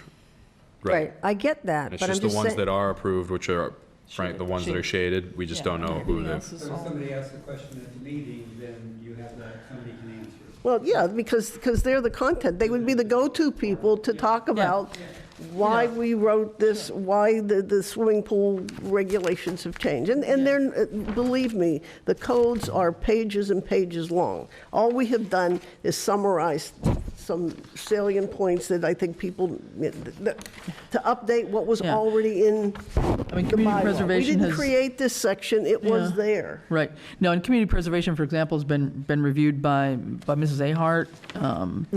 You know, the Concom has weighed in on the wetlands one, The capital improvement came capital from improvement. Charlie. So, I mean, we can make a note, I can modify this for the Tuesday meeting if you'd like, and then we can just make that a little clearer. Sidewalk clearing, I talked to Randall about, for example. So, I mean, we've Yeah, gone it through was some of not this. done in a vacuum. Yeah, God knows. Yes. I'll ask you a question. Which way are we going to go? Are we going to go with take it or leave it, or everyone is open to make amendments to whatever we're presenting to you at the special town meeting? Can we say no amendments, that this is the way we have it? How does that shake and bake? I would say anything being proposed that, other than reorganization, is up for amendment. Okay. I think would be a little, I mean, you, Because originally, if it was only going to be reorganization, then the idea that it was going to be no amendments. Yeah. But now that there has been tweaks, then it's difficult to say no amendments. and, you know, and of course, I've only been here about 2 years now, but at either the annual town meetings or special town meetings that I've attended, at least the bylaw changes that have been brought up have allowed amendments. There's been no, Yeah, you know, yeah, all yeah. or none. But this is sort of a lot, yeah. Right, and then, you know, I mean, the flip side of that is, okay, if you said all or nothing, does the voting public Yeah, get now you- ticked off and just say, okay, nothing? You know, that's the flip I'm glad we're side. having all this out. Good. Yeah. Yeah. Well, no, yeah. Is it worth it to think about further dividing these out as to new ones, for example, versus ones that were on the books already? I mean, I don't know if that helps or not. I think that would be helpful. Because we have a couple where we said proposed addition, which means it's a new, Right. Well, I New think thing. whatever we present just covers all the bases. And we bend over backwards and articulating why, how. Right. And so everyone has what we want them to have to make an educated Sure. vote.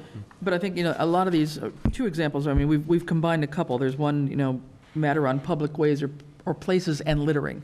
We combined the two, okay, for example, and we made some wording changes in there. We've combined dogs and dog licenses and kennel licenses and dog We had- complaints all yeah, we in had one, 3 rather than sections and 5 we separate made it one. articles kind of We thing. can So- also divide the question into the different bylaws like we do the budget, rather than jumping back and forth. So the moderator will consider that, divide the question, so we talk about each Each one bylaw individually. separately, Yeah, What, like we which, do the budget. well, which ones of these are new? Going back, okay, we would be looking on the back, we look at noise. We have not done yet Board of Registrars. no, what's brand new in the, Francine, that we did, the first one is actually the, hang on. I think it was, swimming pools was there, hold on, just a second. Not the combining ones here. Yeah, public assembly, use of town property. Yeah, but we haven't written those. They're not. No, they're- we haven't, but you're saying which is new. Right, It's so in they're, this they're not going to be, package? no, a proposed, a brand-new one, okay? Number 15, humane care and treatment of domestic animals, brand new. Right. Okay, that was That brand new. section. Other things combined, let me just run through. That's a combination.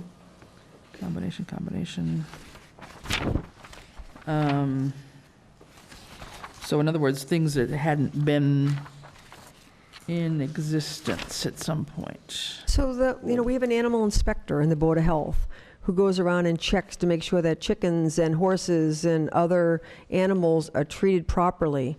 So again, I don't know that content that speaks to a committee's charge should be proposed by the bylaws committee. Well, we will run that by them. Some of it, I mean, some of this stuff existed, and some of it, Yeah. we modified, and that one section on humane treatment of animals is new, but the rest of it was already in We'll get it existence, done one way. and we updated it. The other ones that are new, I think, Francine? Did the other ones say that animals can't be left unattended in the yard? So that you proposed? Right. It's proposed. So that's And just an identified, example yes. of something I'm just not comfortable with. And I do think that any department whose charge it is to address these issues should be the drafter of the bylaw, and you approve it or standardize it in a format. In that case, and I'm not, look, I respect what you're saying, and I respect your concerns. Yep. But in that case, then why do we even have a bylaws committee? right. If everybody should just be responsible for their Then, own yeah, I bylaw? mean, all of If these each committee things, should be responsible for their own bylaw, then all of this work is completely unnecessary. No, it should be a collaboration, and I think that a lot of the work of the bylaws committee is like PQB. I mean, I think that they standardize a lot of things, they have a bigger vision. Yes, but they did that work, and I don't want to take credit for it, even though I'm on it now, but they did that on their own. They didn't need the work of a bylaws committee to do that. Art is a very intelligent individual and a Right, right. go-getter, and he goes after these types of things, like, Right. and I'm not suggesting that members of other committees don't, but, and not to, and I'm not suggesting this, but because I think that the work of the bylaws committee is and continues to be extremely important, but like, I feel like what's happening here is that the committee should have been tasked with this role instead of the bylaws committee. Is that what you're suggesting? Because so that For we the should. things that come out of their committee, like the Board of Health goes and inspects animals. If they get complaints, if there are animals that aren't well cared for, they contact the animal control officer. There's an animal count, that's done by an employee of the Board of Health. I just feel that for the bylaws committee to create content and make rules for the town without consulting the Board of Health or the police department is something I don't think, and But that's the Board of Health is an elected committee in town. The bylaws committee is an appointed committee. Like, I just think it matters. I think there's standardization, there's language, there's putting things in a reasonable format, proposing. I mean, ideally, it would be a collaboration with whatever department has charge of a particular content. And I will just say to you, in most instances, we updated information that was already contained in the bylaws, so we assumed at some point in time, those respective committees did their job to get us to that point. But how We did- made modifications. But there are things, as you're suggesting, that are new, that I hear what you're saying, and I don't disagree with, and if we haven't already done so, we will do so. Okay. But up to a point, if we keep, I feel like I'm in a washing machine and I'm going spinning we've around and also been spinning around. waiting on This several has people to been respond to us, too. a lot of time and effort on everyone's part. And had it gone the way you're suggesting and probably should have, it could have come from the committees. Yeah, but then And it the other side of that now is it's it may never have retroactive. actually gotten done, and so this committee is forcing the issue to take place. Thank you. That I observed took Oh. excruciating pains, not even to interrupt anybody speaking, Oh, just to I mean, weigh in and. yeah. From the- So, and also, oh, look, there's a part of an article over here that should be under this article, and that probably couldn't have happened from committees, because like they I said, wouldn't have looked at. Like I said from the outset, I think that the work has been incredible in terms of having it be easier to read, and certainly for the whole section on town meeting and government and roles and all that. The only point I'm making is that if there's content and bylaws that relate to another elected committee, and the content really, I don't know if they even were given an opportunity to say, we are revising the bylaws relative to the care of animals. Here is what we currently have. Would you like to take that up or whatever? And I don't know that they were given that opportunity. I'm uncomfortable when it comes to interfering with personal rights and having a bylaws committee, an appointed committee, make recommendations such as people can't keep an animal in their yard, I just think that that's, If the animal control person doesn't agree with that. I don't think they had an opportunity to be asked, or might even have been aware that these bylaws were being reviewed. So I just feel like, so I don't want to take away. Okay, so you're talking about Do you one disagree thing. with Let's that? go with the rest of them. I will grant you that I will make sure that is reviewed by the Animal Control and the Board of Health. But beyond that, and looking at everything else we've done, Yeah, that's what I'm saying. I'd like to, So we'd like to know. Okay, let's look then from the beginning, because we have guests coming to the next meeting. It's a lot of agenda we have between now and the special town meeting. We want to move some of this material, I would hope, and not leave it all for May. So would you like to look at Yeah, that's, I was 1 through 7? I agree with this. So that we don't cause additional stress, like which one, you're suggesting which ones can we go forward with, and which ones should we get an additional level of assurances on? Yep. And take the time to do that, rather than trying to force the issue on all of these. Well, at the same time, there are some that we have gotten feedback from people in town saying, look, we need to have a bylaw on noise, for example, or we need a bylaw on X. So we would like to have, Okay, so that's not also to go in just a historically the Board of numerical- Health that actually People, has yes. noise okay, but not to go necessarily just in numerical order, but ones that seem to be, if we can only do 5 for this special town meeting, then I think we need to be able to say which ones seem to be the hot issues that we've been told by people in town that they want to see something done about. So, Or I mean, ones you know, that are town meeting not is not necessarily disputable. the hot one, sorry. Or ones that are not disputable We because, don't want a board, I think where you're going is, we don't want a board coming in here being like, you changed our bylaw and you didn't even consult us. Like, Correct. that would not be a good That- conversation to have in a public meeting, right? I think we all agree on that. You're right. Correct. and I think the urgency of we need a bylaw for this might need more discussion, therefore may. My preference would be to consider any bylaw that is not disputable. Town government, you basically just quoted law, you quoted what, and made it much more easy to read. You have a format. I would prefer, and I would feel comfortable voting for any bylaw, for example, on the entire 1 through 7, is really pretty much operating business in an updated format and much easier to read. That's, and then from there, we can look at where you are with the rest of them. But other than the Finance Committee, which is specifically earmarked for May, there's no issue that I have with 1, 3, 4, 5, 6, and 7. Okay, I agree with that.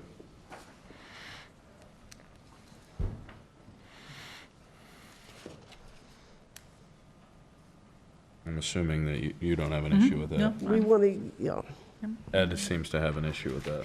Eight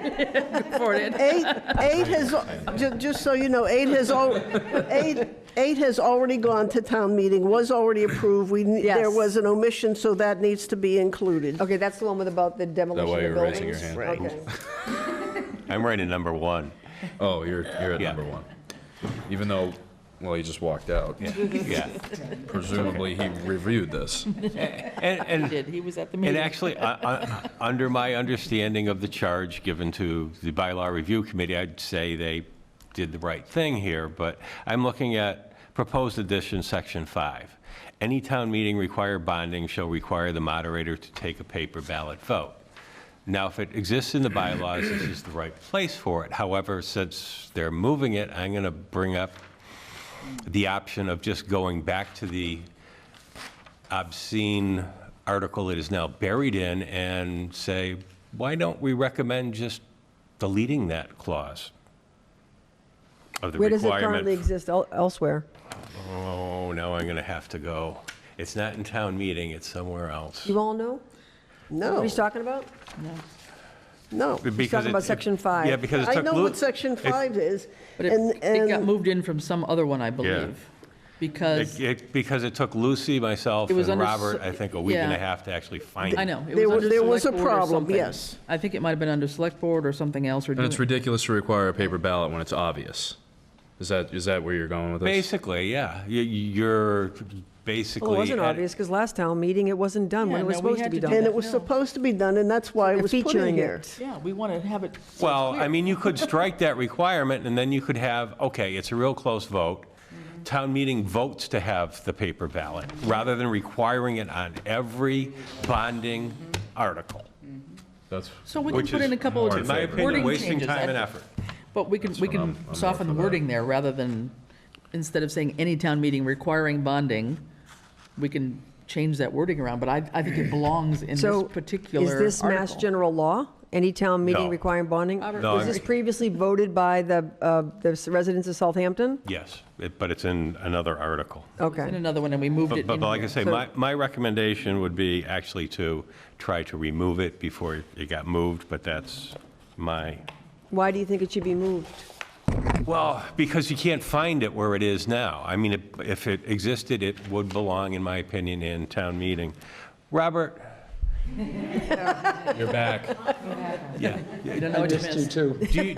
Do you remember which article we finally found the requirement for the paper ballot for bonding in? I knew it wasn't in town meeting, it was in some obscure Yeah. article, and that's why we couldn't find it And we have now originally. put it in town meeting Yes. as the proposed. I don't have addition. the answer, but I have it at, I know my we had it notes. somewhere else. Well, he was saying, What? if it's argument that bonded, he, it's a paper argument that he's ballot. making is what, It's actually in the bylaw, but it's under a general bylaw. Right. It's not But- under the but moderator. What I'm saying is, rather under the than cap. move it, I am recommending to the Remove bylaw it. review committee and the board of selectmen that it actually be deleted Okay, from it's the article under, it's it's already in. currently under general government, There we go. section 8, 7 or 8. Article 6, section 8. Any town meeting requiring bonding shall require the moderator to take a paper ballot count. And we just moved it from general government to town meeting because it would take place at town meeting. We were just being logical. One of you might say, let the people decide. Well, that's basically what I'm saying is, put it forward to delete it from that particular article.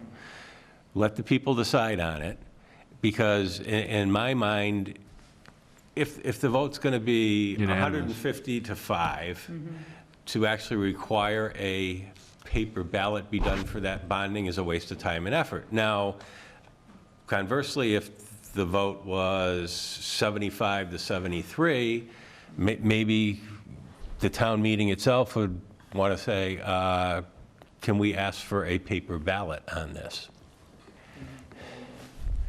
There is always that option. Yeah, right. There's always that option to But then it to becomes ask. discretionary, it's not And also, necessary. if somebody challenges the moderator's call, you then can go to, somebody Right. can make a motion and go to paper ballot. Right. yeah. Just throwing it out. Yeah. You figured it was the appropriate time. I research it. Some towns do, some towns don't. It's not a Yeah. Commonwealth. Yeah, there's not a lot of towns in Mass, of the 351 that actually And require it. There was a stronger argument historically than there would be today.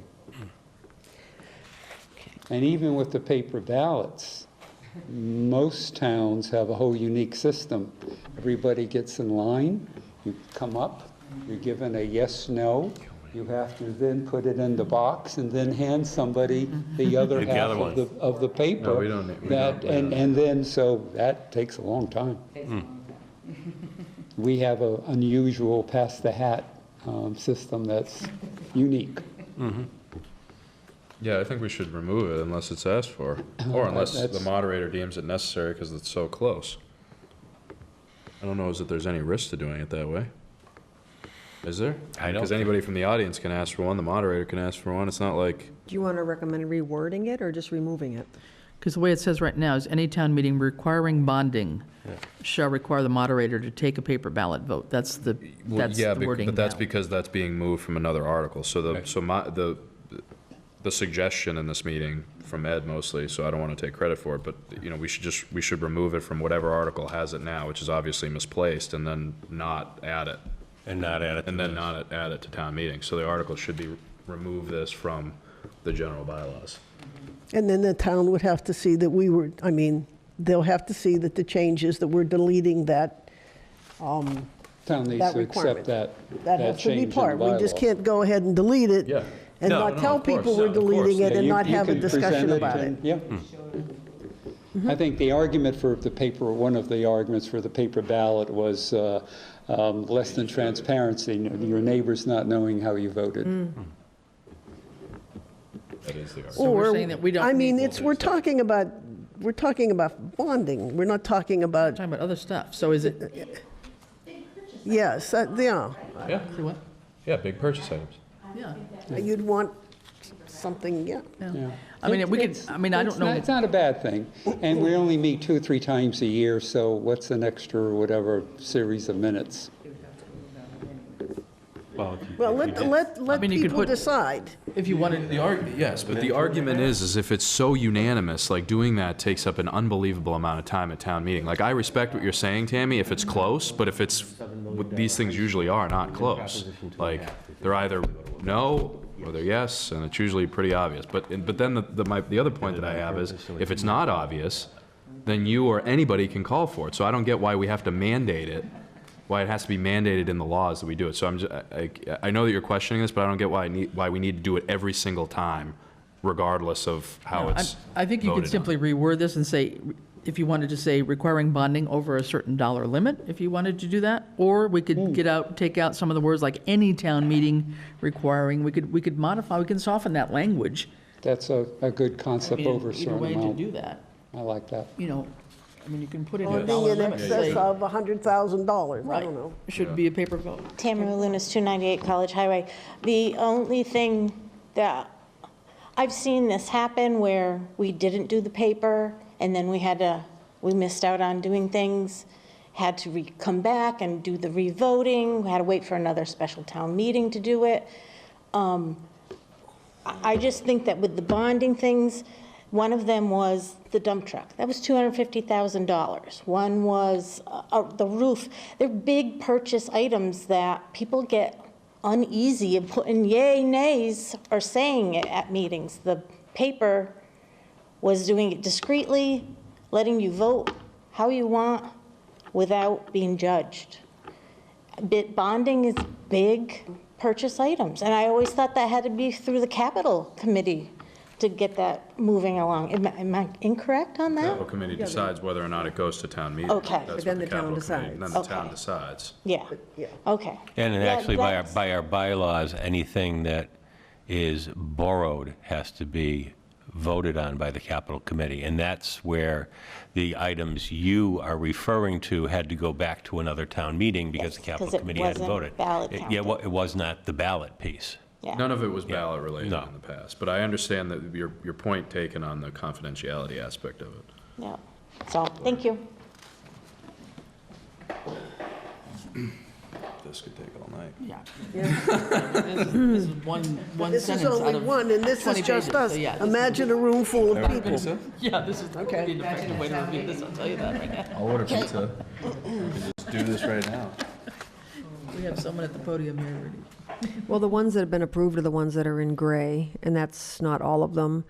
I think that the first section here, the 1 through 7, minus 2, and then the back section that has to do with elected appointed committees, that is not, I mean, I think all of that, That was already approved The by ex- previous select boards, right, with the exception of the noise one. I exception was of the noise comfortable one. with all of those. Maureen? Yeah. There is an option, Robert Floyd. There is another option, that is to move it from General 8 to the moderator's bylaw, and then one of you consider to make an amendment on the floor. Yeah, there is that. Yeah. Thanks.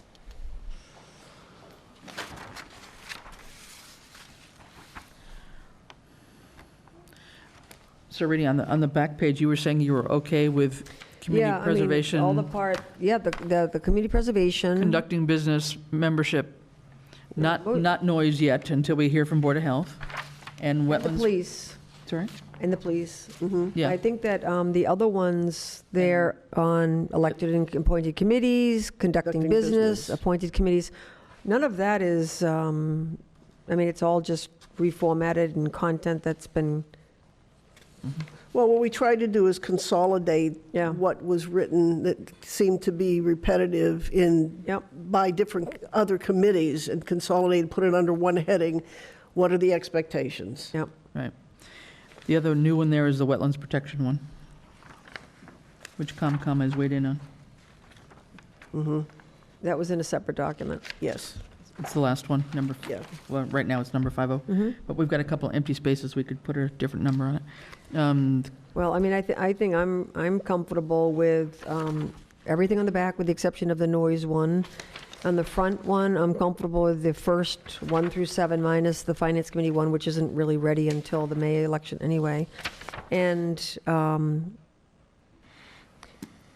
I guess the ones that I think need a little bit of, like, a little bit more detail looking at would be the ones that are in the middle part of, Well, why did we go to the building inspector instead of the Board of Health? Because this was about the construction of pools and the requirements for safety and distances from property lines and things like that that would have nothing to do with the Board of well, Health. the Board of Health does have jurisdiction over Over those, yes, Number but seven. pools. this section doesn't talk about thing. those things. This 7. section only talks about the physical presence of 10. bodies of water on We property. got the old version. We Not, got December not, 17th. not the chemical, requirements of, It's half a package. and the And the- filtration and all of that. That's a different issue. It's not addressed in here. That's all good. Okay. Then you might want to just Thank you. clarify that then.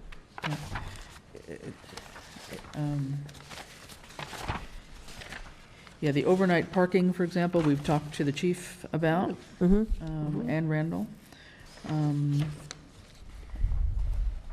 Randall's made suggestions on the dumping of material on public ways. Yeah. Maybe for the Tuesday meeting, could we ask that you all focus on, like, I don't know, the 9 to, that middle Yeah. section, the 9 to 20 or something? The capital improvement, Charlie's already commented on that one too, so that one Yep. should be okay. Did Charlie or the capital committee? Well, we gave it to the chair in some instances where they had mailboxes. I sent it to the entire committee. I will say this, we have not heard from a number of them, had a response. So my question is, did they get it? I'll have to go back and I check. changed my I mean, I blue used the email addresses that I had available. Recently. Yeah.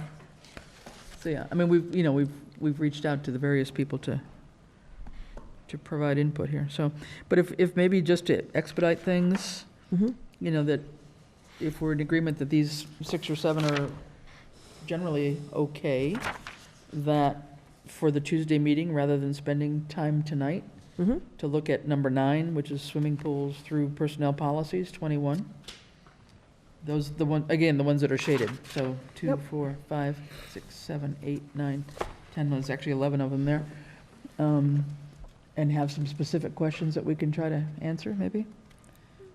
Just to make it useful. I mean, for example, personnel policies, we had made a very short one, and Art came back to us saying he wanted X from the website. So it's much longer than the one we did. So I don't know, that's one where I think Select Board should comment on, how they want to see it. I mean, we thought. Yeah, I mean, there are things that we were under the impression, told by people that we could not change. Yeah.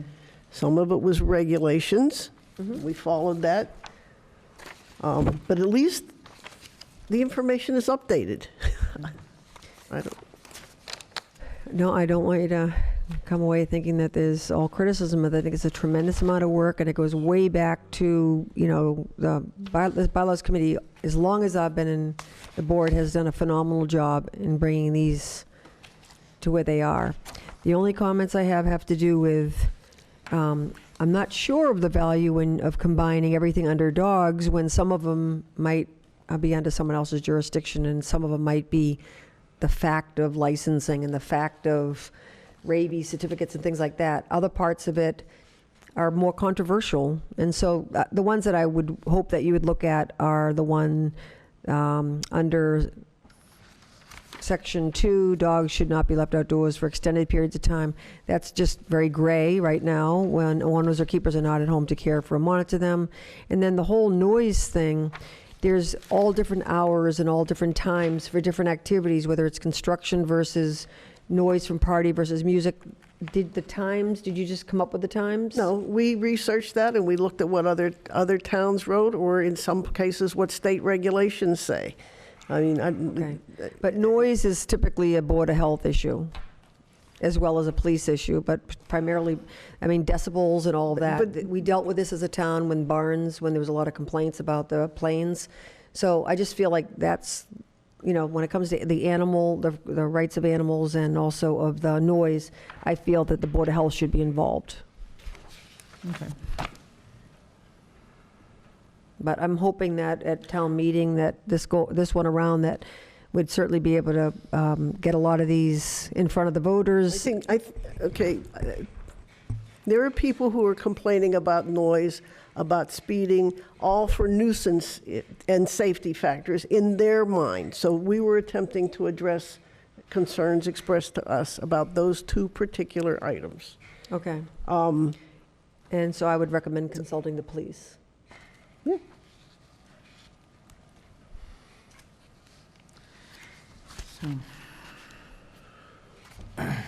We got Ed over here, which Just a couple of things, and I'll see if I can remember all three. he's raising his hand. He's being very polite, but he's clearly itching.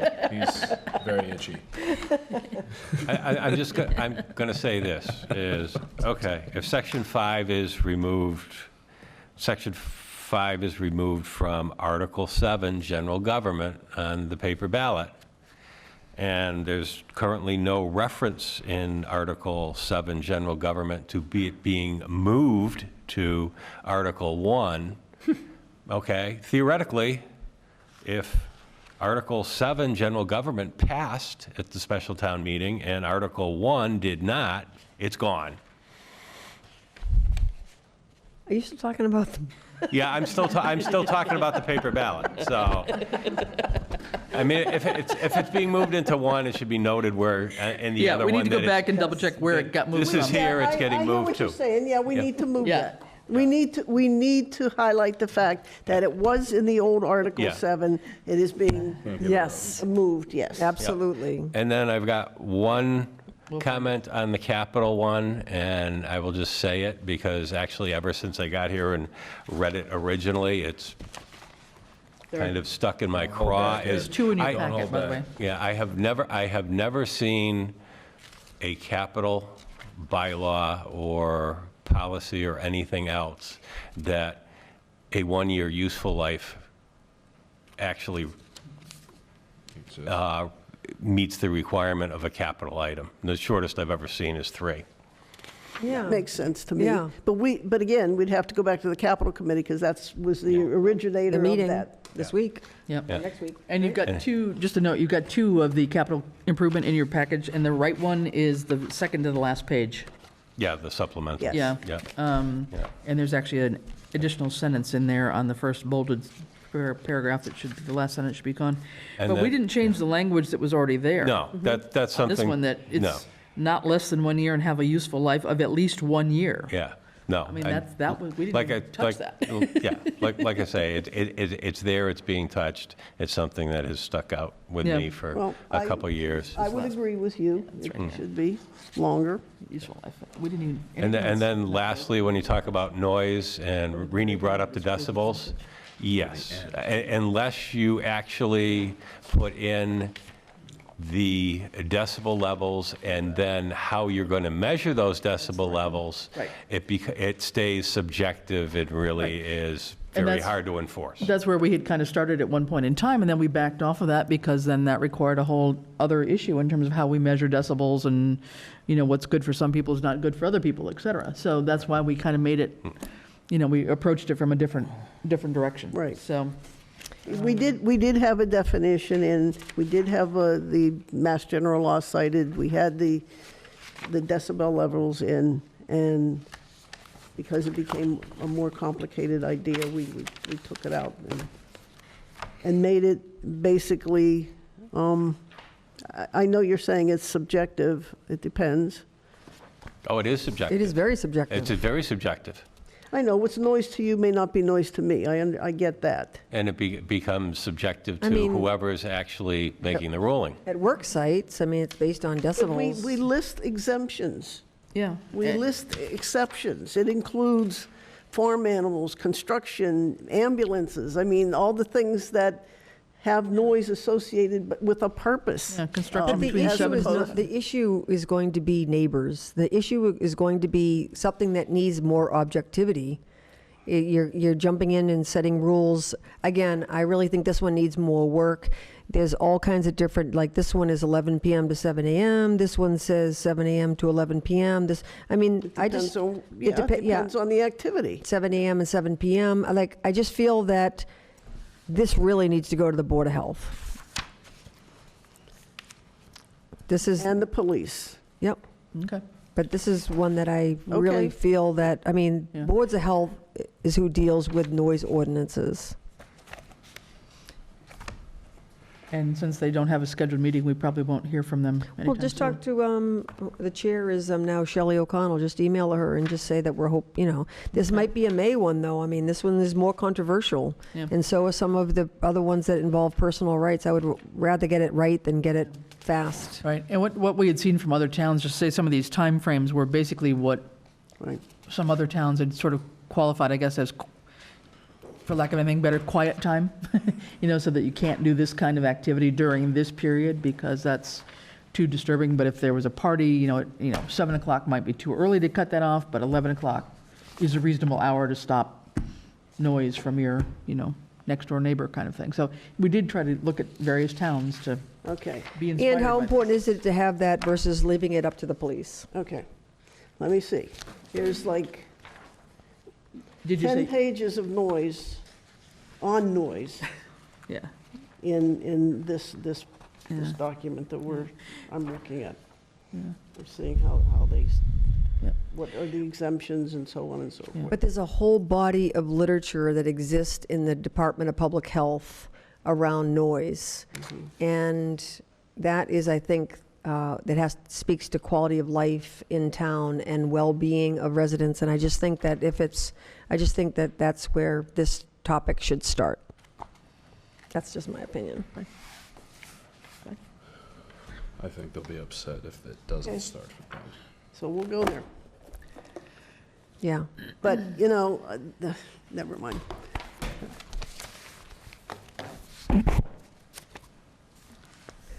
So we already more or less agreed that we're going 1 through 7 with the exception of 2. We're going to move forward. We're going to ask Ed if he would forward this, if we all vote on it tonight, forward it to the attorneys so that we could get these as articles on the warrant. So which other ones do you feel comfortable with us moving forward with, and the rest we're going to have to come back and talk about?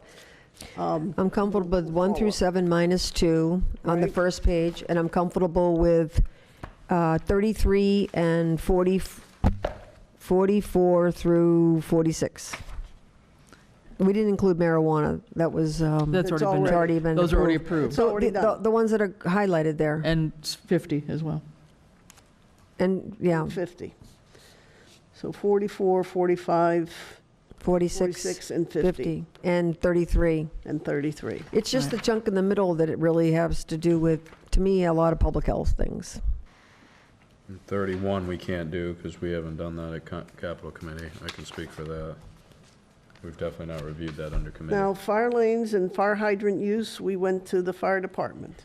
They were very happy. The response we got was, it was very appropriate. And We'll Council on consider Aging, I that. think, too. So, Or, I mean, can we, 44, 44, 45, Marijuana. no, 44 is marijuana, so it's 45 and 46? 45 and 46. So conducting business and membership, Okay. and then wetlands 50, but not 47. And also 33, which is community preservation.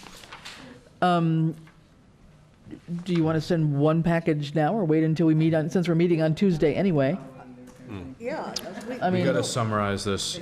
We don't have much time. What we are approving, we're gonna have to summarize for the people that are over here. Well, the other thing to remember is that we have a 4-person board right now. 2 people are on bylaws committee. Matt hasn't had adequate time to read it through, and so we're passing this on from bylaws to our attorney with 3 people that have read through Yeah, them and I approve agree it, with including this. 2 bylaws people. right. So that's why I'm proposing that we wait until we meet on Tuesday, when hopefully John is here too. Yep, I will not be, but that's okay. I mean, I feel like I'm comfortable with what I just told you I'm comfortable with. So if you want to start there and let John know that that's, you know, I'll let you decide on that. My bigger issues are the chunk in the middle. So, for them over here, in order, Rainey, because you won't be here next time, and they need to know, and frankly, so do I.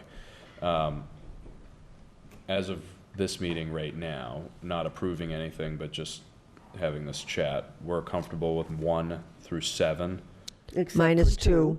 minus number 2, because the finance committee Right. hasn't looked at it. Right. Right. When will finance committee look at it? Don't know. Well, right now, they're saying they're expecting it for the We May. put it off to May because, just because of Okay. the finance committee, we just assumed that they Okay, wouldn't. so it's 1 through 7, not 2. Right. You guys got that over there? So 1, 3, 4, 5, 6, 7, Yep, and then 31. and then 31. We all in agreement so far? Well, you said, I thought you I said that thought you wanted said the committee- 31 had to be Oh, voted no, I'm on. sorry, not 31. Not Okay, 31. Not 31, not 31. 33. Not 31, I 33. meant 33. 33? Okay. Yep. 33.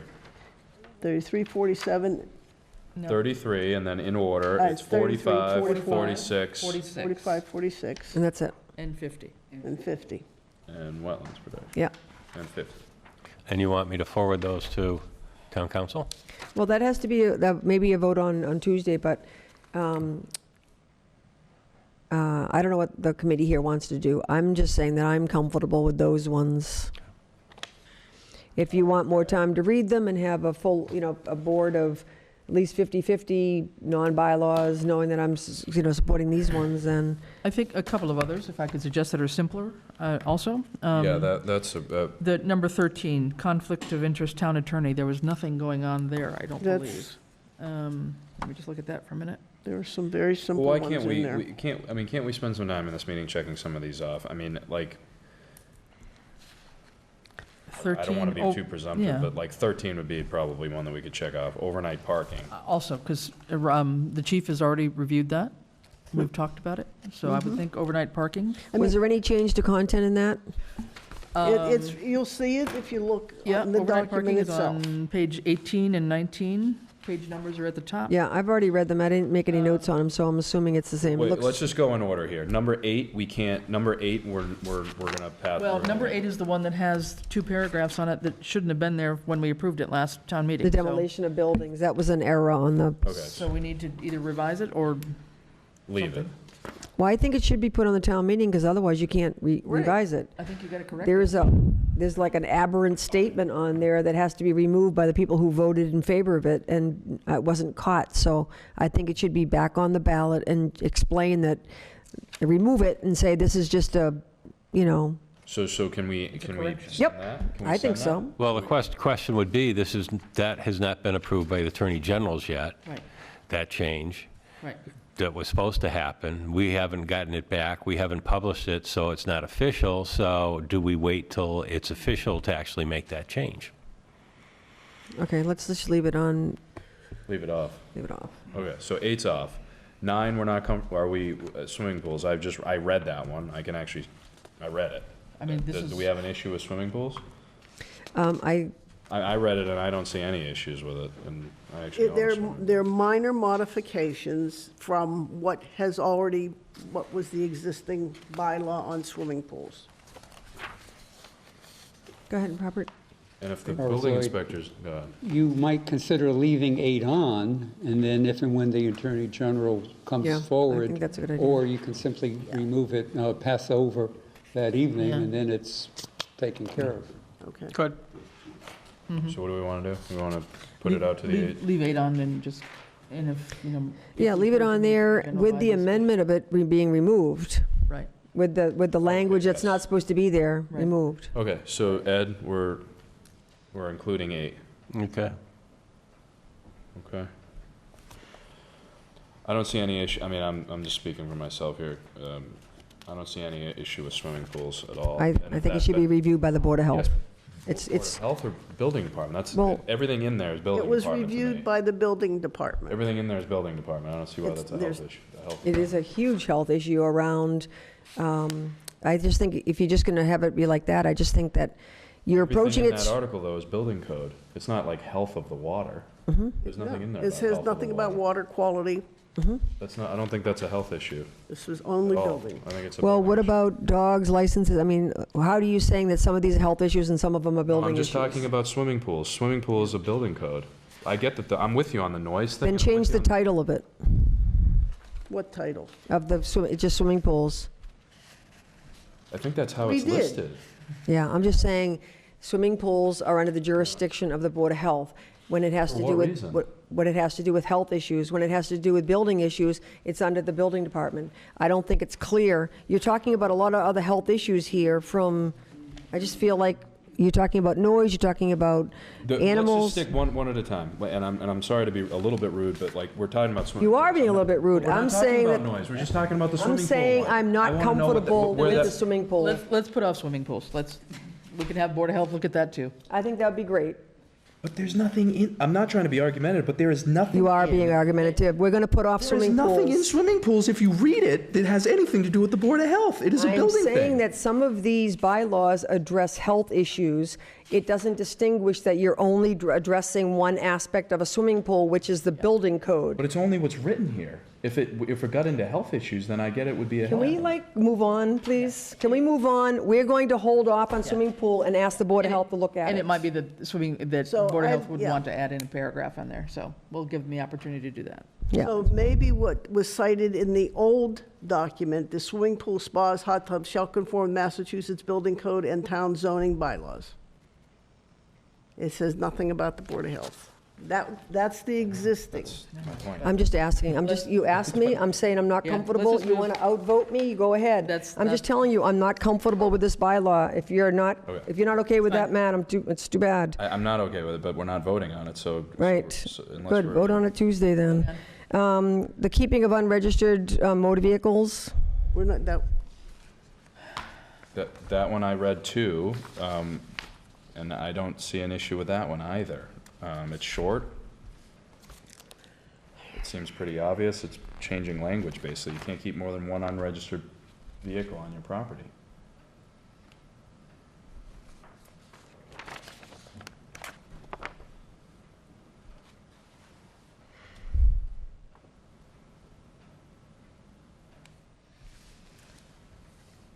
I think that could go to KP, and if there's something in there that they don't think we should have so specific, they could tell us to strike it.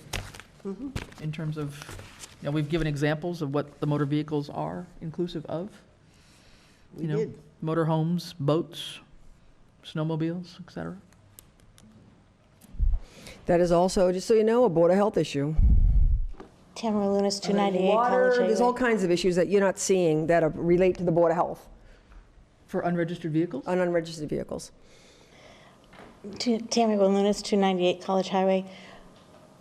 I think that's come to hearings here where you guys have had to deal with stuff by putting it in the bylaws. Was that trying to alleviate you guys having to make those decisions? Well, I think there should be ground rules that the town has, that everybody has access to and understands, so that Yep. they can conform or make a conscious decision not to. Right. But if they don't know what they are, we're not giving. Right. I think it's our responsibility to let people know. Their decision to follow it or not is their decision. Right, correct. But at least that way there, if it's stated, then you can let the cops do it and you guys don't have to have a hearing for it. Same with the dogs and all Yeah. that. My That's issue wasting is, your I time. don't think an appointed bylaws committee should be making rules for other committees whose jurisdiction, and they're elected by the voters to make these decisions. And I know that this is yet another example of something that does often come under the jurisdiction of the Board of Health. We have cleanup of houses, we have cleanup of yards that all have to do with unlicensed and vehicles that are broken down, standing water. Like, there's a lot here that relates to the safety of The Board of Health our to do. land, our land. So I just think that, So, you know, I Okay, I so that's think fine. this So is- we can strike that one and just let's keep Okay. going down the list. I appreciate this input, but I think, you know, in hindsight, we should have gone through this and said, who should have jurisdiction over what? And that didn't happen. So if there's a little frustration, we've put a lot of time and effort into this. Right. To come to find out. But I You know, think it may- we're certainly not going to put Yeah. forward anything that interferes with someone else's responsibilities in this town. That was not the intent of this. So let's just agree that for those things, go through this, tell us which ones go to the Board of Health. I'll be happy to do it. I don't Yeah, have the so then we can background. do that. And that's Irene part of can this do that. problem. We're all volunteers, not necessarily expert in any one of these areas. Yep. So my recommendation, I'm going to give it to you early, we hire a company and let them do it for us. Yeah. They're out there and they do it, and here's a sample of it that I'll let everybody take a look at. well, I'm not suggesting we throw the baby out with the bathwater. I think there's a lot of good work. We're talking about a section of them, 1/3 of them, that we're just asking for more review. So if And they that's end up fine. going in front of the town in May, then that's just what ends up happening. Yeah. Well, I we think- want That's fine. everybody's And support. it could be, too, you know, some of these bylaws, when you read the law and stuff, you can have a 5-page thing, and maybe this part that we're focusing on here, for example, is really just focusing on the licensing part. That doesn't mean that there couldn't be another section that could be expanded upon another time to amend this bylaw, to add a section that would treat the public health issues, for example. So I see your point, that there could be a bylaw that encompasses at least, you know, 2 different sides of things, and we need to make allowances for that. But this one did not occur to us under Board of Health, I will say that. So we can postpone this one for sure. 11, is that a Board of Health issue? I'm assuming. Yep.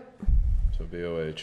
I mean, I guess Chris and Francine, are you marking the ones for BOH? The public material, the It's dumping 9, 10, materials? and 11 right now, or 9, 10, and 11 need to go to Board of Health. I'm sick of being a secretary. Okay, because number 11, Personally. dumping materials, yeah, we went No, to. I mean, seriously, like, Just got to pass it off. we just want to do the right thing. So do I. Okay, so those are all Board of Health then, okay, we went to the, And then just. we just went to the kick 'em- Highway Department on kick that your- one, just actually. my suggestion, if Rini agrees, is just to kick your excellent work over to them to see if either they agree or Well, they yeah, I just mean, want to amend your work, can and we'll take our just draft consider it and- for May. They can take our draft and do what they'd like with it, That's sure.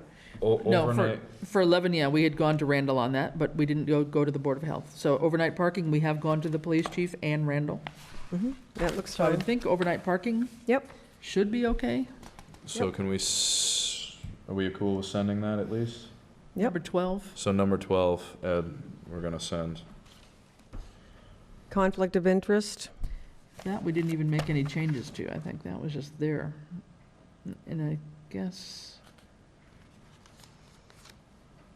that was when I think we didn't know whether that, at some point in time, on this master list, I had put in here those that had already been approved by special town meeting or annual town meeting, and some of them, I don't know if we found anything on this one in particular, which is why we just left it on there, so. Well, what do you mean, like, it hasn't been approved, or Well, it has been approved, like? We didn't make any changes to it, so at some point in time, one would think it might have been approved at a town meeting, but I couldn't find out where on that Oh, you one. couldn't find record of it having been approved? I did But not. yet it's written down. It's written down, it's just that paragraph about a town attorney can't represent an employee of the town of Southampton, blah, blah, blah. So if that got approved before, I don't know when, we could table that until we had a chance to have Lucy take a look maybe, and she could see if this has been approved, and maybe it doesn't need to be added on Reapproved. here. Okay. So we could check on, So Lucy? 13. And let's skip over 15 and 16, if you will, and just Yep, look at fire lanes. But 15 and 16, just to be clear, that, because that needs to go to Board of Board of Health. Health, So, okay. right. And police. Well, the So which police, ones to- the soliciting one Is that also No. Board of Health? No. You that- said it's only draft format. Soliciting? Draft format. We haven't done it yet. we've already talked to the police about that, but we haven't drafted it yet. So Right. 15, Rini, I just want to make sure, because we're basically, the two members that are here, I feel like we are tasking them with something here. But 15 and 16, you want to go to Board of Health and Police. And police, right, okay. 17 is fire lanes and fire hydrants, which, Francine, this went to the Yeah, chief? went with the fire chief, yes. So I think 17 should be Let me just, okay. hang on, there's, yeah.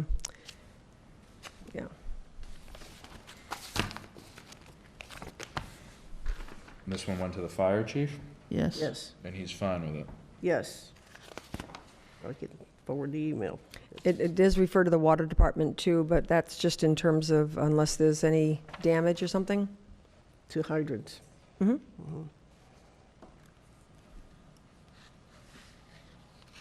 Some of the bylaws you refer to a penalty pay or a page, an amendment, and some of them are included in the bylaw. Right. There are some bylaws, like the one on recycling, that we were told by the Board of Health that the penalties had to be in the actual bylaw. They could not be in an appendix. So wherever we're told that, Okay. that's where we're leaving it. But If in it's not- general- If it's not stipulated, Yeah. then we thought we would put it in as an appendix so that those fees and penalties might be changed without having to change the bylaw. Right, so we were trying to just say, C penalties and bylaw, or C town fees or whatever, and that would be a separate standalone document by itself, so that when and if fees changed, that Yeah. would be the easiest Yeah, way to that's do good- that. good So we idea. haven't redetermined the fees part, though, so. Can I ask a question on that? Yeah. Under Article 17, fire lanes, it says, Section 3, any person who violates this bylaw shall be liable to a penalty of 50. See fee penalty schedule. Now, is that an omission from the original bylaw that doesn't say dollars or pesos or Yes. cents or This anything? was all cut and paste. Anything in the lighter text was all cut and paste from what it appears on the town website. Website right now, presently. Now, you Oh. need to be on the, where are you at? At the, So should we add dollars to that? are you on Yes. the We did. December They 30th did. They version or did. December You did? Yeah, they did in Bottom? section 4. It's the December 30th version, not the December 17th versions. Yeah, I'm in that one. Okay, what page is it? I don't see that. Okay, I see what you did. Okay, got it. Yep. I just missed that. Are we okay with 17 or, It's a $200 offense, right? Did you say yeah, that? 200? We already talked about 17, 18 I seems didn't- fine. I'm So not I sure just why missed it's the there, fact though. that Why is it there? as a- So are we The fine new with section fire? underneath it, that's all. Why, what? Are you? I am, yeah. Oh. Are you- Is everybody else fine with fire hydrants? I'm just trying to keep order for I think Ed. so. So Ed, we're good with 17. Okay.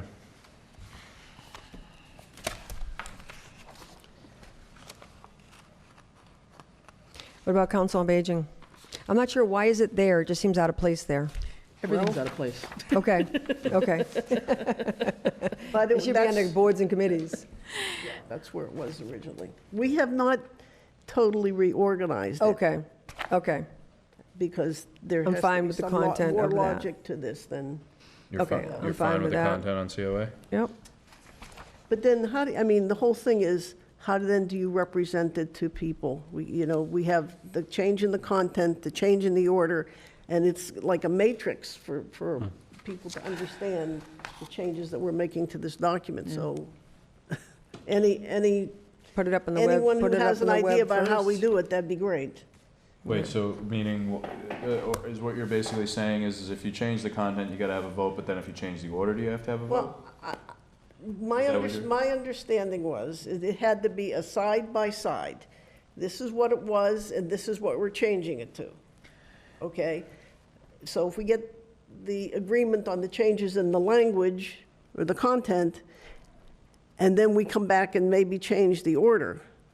I don't know how to do both at one meeting. I mean, if we present something as bylaw number 15, and in reality, later on, we move it to say, well, it really belongs up in, administrative section, Right. it needs to be number 5, for example, and Then we have to renumber them. everything. Right. Do we have to then go back to have some approvals on Just say renumbering. 5, previously 15 or something. But Yeah. then you would have to renumber all of them. But can we do that ourselves, or does that have to go? Yeah, so I It would- mean, it would go to town meeting, but you can Still. do, but you can do it administratively of just making a matrix. You wouldn't have to list the whole Okay. thing. Just Article 5 becomes number 1, Article, you know. Because maybe that's something I might suggest we could do now, in a sense, while we're doing these, to save us a little headache, like the first section, just not to take us too far back, the 1 to 7, for example, that's really administrative kind of stuff, right? So things like the Council on Aging or the, Well, even down the bottom there, And the couple, 40, the- 45 and 46 belong up we there. could Capital Improvement Committee. we could renumber those now if you would like. That might be, you know, and leave some open spaces for things that are not yet approved. Would that make some sense? Yeah, I mean, I don't think that's nothing that we necessarily have to do, but unless you want feedback in terms of where does it logically belong, but it just seems like elected and appointed committees, boards, commissions, conducting business, appointed committees, and then any appointed committees, whether it's PQB, Council of Aging, they would all be up there, Right. up in the beginning there. Yep. Everything under solid waste and solid waste recycling, I mean, all of that, I would imagine be grouped together. I mean, So let's some- just finish this section if you don't mind. So Yeah, peop- go ahead. the So Council of Aging, looks I fine. agree, and I. And I then read that. sidewalk clearing is the last one I'm of this. fine with that one, too. this Council of Aging will have an answer on Wednesday at their meeting when they go, next Wednesday. Okay. And then personnel policies and procedures. So we are fine with sidewalk clearing? I'm fine with it, and I I think just so. read it. Okay. Personnel policies. Personnel policies and procedures, this, again, we got this feedback from Art, so we haven't had, I don't know, the PQB hadn't Could I met, just, don't think. can I just go back for 1 second? Yep. Was the one on the sidewalk clearing, that's going to be somewhat controversial. I mean, I think people are going to have an opinion about it. Who was consulted on that? Highway Department? Yes. Okay. And Yeah, they're fine with went the, Randall on that one. it has to be cleared within this period of time? I'm just worried about seniors and such. Well, we tried to We address we that, made us, yeah. Yep. some consideration. Robert Floyd, to put things in perspective, the annual is only 12 weeks Yeah. after the special. Right. So what doesn't get into the special? Yeah. So I recognize that, and I was actually thinking about that beforehand, but I also, given the number of these, I think it's important. Oh, get as the much ones as you that are can. obvious, Yeah. like, because Yeah. you don't want to do this all at once. You want administrative done, Yeah. but do know 12 weeks Yep, away. yep. Right. Which may give room for us to tweak More whatever time for the ones happens that at the maybe special. need a little bit broader. Well, we'll have another dozen or so for then as well. I mean, if you look at the ones that are still to draft and the ones that I've marked as for May, it's because they are out for review now with the relevant people, and we haven't heard back from them, which is why I put them down as a May ATM on the chart. So all the curb cut stuff, repairs of private ways, all those kinds of things. Storm drain, water use. Yeah, so a lot of those we're waiting on feedback, Yeah. so those will be back to us, and they may not need revision, or if they do, we'll come back for May. So just to So personnel policies, I don't know. It's lengthy. It's longer than what we had originally We- drafted, We so had. you're on the yes. committee, Matt, right? I am, and I was gonna, go ahead, My Francine. understanding from the chair of the personnel is that it had to, again, had to be written the way it was provided to us, and that's how I included it. So, sorry for the question, because I never saw this, but that doesn't, I could have missed a meeting when it was approved by them. Was this approved by committee? Don't know, so I We think, sent it, all I can say is Yeah. we send it Don't to the chair and we get the feedback. I can only assume that it went through the committee. So we got to hold on that one, and think hold on I'll that. follow up with. hold on that and hold on capital improvement then, until they meet? Is that what you're saying? Well, we're holding on 21 right now, Yeah. and we're definitely holding on 30. Capital and personnel. Yep, okay. Okay, do you have all those, Kathy and Ed? Thank you very much. So Anything more? Those you want brought forward to the next meeting, is that correct? I'll give you the ones that, Right forward to the next meeting for AG, approval for yeah. the town for the town, and a vote for next meeting when there's, hopefully John will be here. Okay. And I've got 1, 3, 4, 5, 6, 7, 9. Wait a minute, you're going back, you're going to do 8. Amended 8. Amended 8. Amended 8. 8. Oh, yeah, that's what I was saying was 9, sorry. 7, 8, 12, 13, 17, 18, 19, and That's it. 33, Oh, yeah. 45, and 46, and 50, Yes, correct? yes. I believe so. Okay.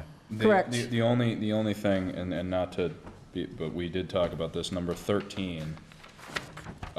We asked Lucy to check to see if that's already on the books, because the only reason why we're adding this, right, is because we can't find record of it ever being approved? That's the reason why this is here? I believe so. Right, Francine? As far as I know, Yeah. it was in the old document. Yeah. So the 13 might, We can't take responsibility yeah. 13 to might, go back and verify that the 13 things might that go are away, but already we'll know by there Tuesday. have been We'll ask. approved. We'll know by Tuesday. We'll check with Lucy before then. Gotcha. Thank you both very much. Thank you.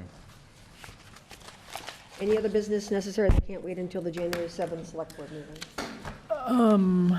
I just have a question. There was an email that came around to us about these PVPC Technical Assistance Planning Grant opportunities coming up, and unfortunately, it's a really crazy short deadline of January 17th, but it's planning grant money available for a variety of technical assistance planning activities for the town, which could be a variety of things. I don't know if we have a interest to try and take advantage of that, or if we just don't think we could possibly do that, but maybe we could talk about it more on Tuesday or Well, the or if you don't- deadline is like less than 2 weeks 17th, away. unfortunately. Yeah. That's going to be tough. I mean, it's a shame to not take advantage of some possible opportunity.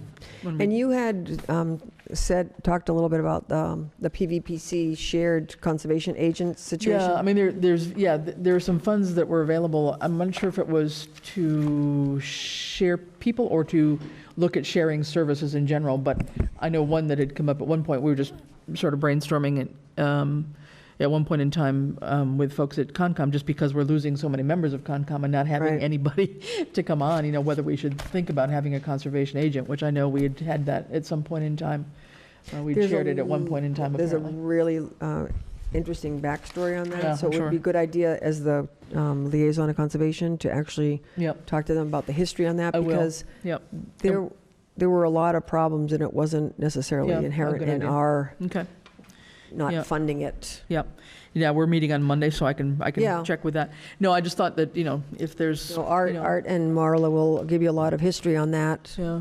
But I don't know, Ed, what do you think? I mean, I it don't know if seems, I'll have to go back and take a look at the list that can utilize it for, and see what the alternatives may be. Yeah, it's mostly sort of planning grant type stuff, Yes. but sometimes it's really hard to get money for planning stuff. It's really, Yeah, we actually used the DLTA for both the open space update review and for looking at stormwater rules and regulations yep, in this current year. yep, good. Okay. okay, next on the agenda is a very long list of PCFs, and this was one of the reasons for having this extra meeting is because we don't want to hold up any departments. I've been promised that these PCFs have been reviewed and they're in good standing. And so let's go through them. And what would you like to do? Do you want to just go through all of them and approve them? There's, the reason why there's so many of them too is because we learned that election employees need to actually be, we need to have a funded through the town. So we're going to go ahead and, well, let's see. I think Why all don't the we go- election workers might be able to be looked at as a group. Yeah, Since there's okay. no real controversy there. Let's start with the 3 highway department. We have Steve Dudek, seasonal on-call plow operator, and we have Michael Goyette, seasonal on-call plow operator, and we have Christopher Dunn, plow driver, emergency hire for snowstorms. So we can just look at those. Did you all get a chance to look at these? I did. Okay. Is there any change from what was in our packet? I think, I do have a question. yeah, On which one, On all Francine? 3 of them. I mean, I just need to understand the discrepancy in the hourly pay. yeah. Okay, let me just, can we, let's They're have just a all- minute, because they're not in the order that we Right. just looked at them. So I Yeah. have Goyette So there's and Dudek and Dunn. Dunn, and the last one is Neal, Yeah. David Neal. There's 4 of them. We have $16.95, $25, and $30. Depends on what they have for licenses, CDL or not. And then the one is a current employee, so the rate is equal to his current hourly rate. That was my question. Yeah, So I would think they'd all have to have CDL licenses to drive the plow truck, no? No? depends on the size of the truck. So somebody driving a pickup truck does not need a CDL. Okay. And so David Neal then is an employee, and so is Steve Dudek. They're current employees, All right? three are. Let's Or they all are. Yeah. Mhm, And Mike they all Goyette, or Stephen Dudek is currently he's the our transfer station transfer attendant. station, yeah. Michael Goyette is not a current employee. That's right. He's not, He's a retired police chief. yeah. And then, what was the other one? David Neal. Neal. I don't know, Christopher Dunn, I don't know where I didn't see that one. Christopher Dunn. Mhm. Yes, Christopher Dunn. These aren't in any particular order, so it's hard to find them here. So I didn't understand what the difference was in the responsibilities, why, and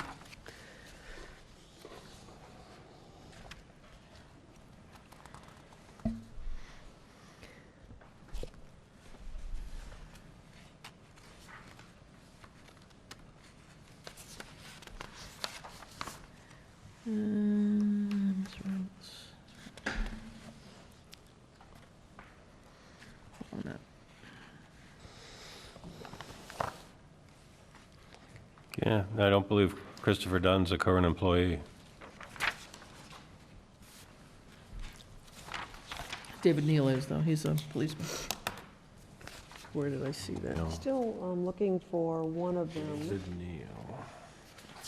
Who are you looking for? I have Neal and Goyette and Dunn. And so who are you looking for? The last one is Dudek, Christopher Dunn. Steve Dudek's for, Dudek, is that? What is it on the back of one of them? 'Cause I probably in don't- the back of something. Does anybody have it handy? Yep, hold on.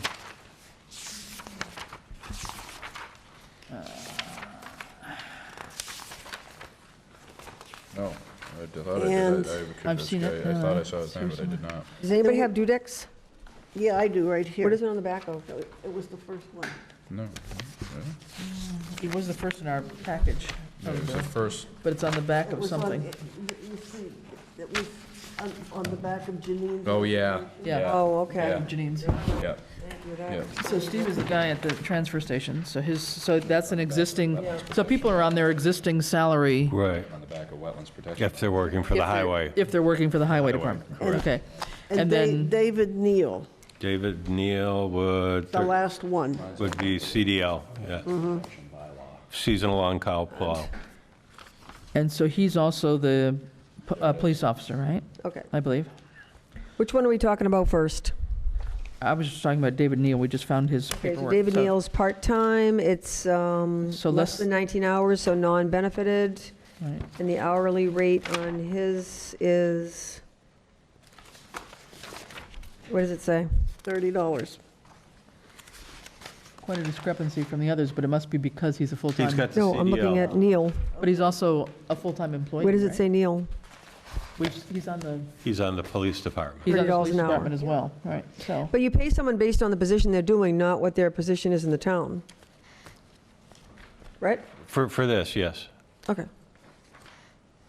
But I don't understand that, what you just said. We've got 4 different people with different amounts. Because if they're doing the same job, you pay them based on the position that they're doing, not what their position is in the town. That's what she's saying, though, isn't it? Yeah, but We you've got, shouldn't be paying them 3 different amounts. Right.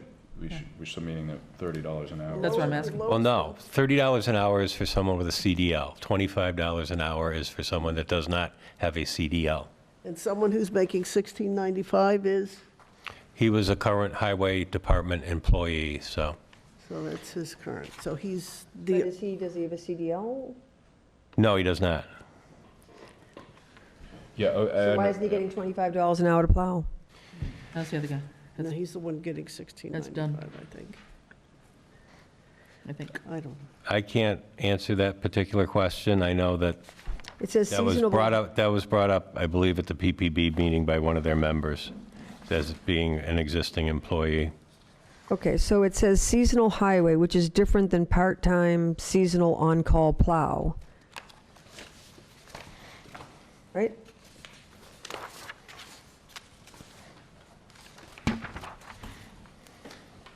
We have 2 seasonal on-call plows and, no, 3. Okay, so one seasonal on-call plow is getting $16.95 an hour, and the other seasonal on-call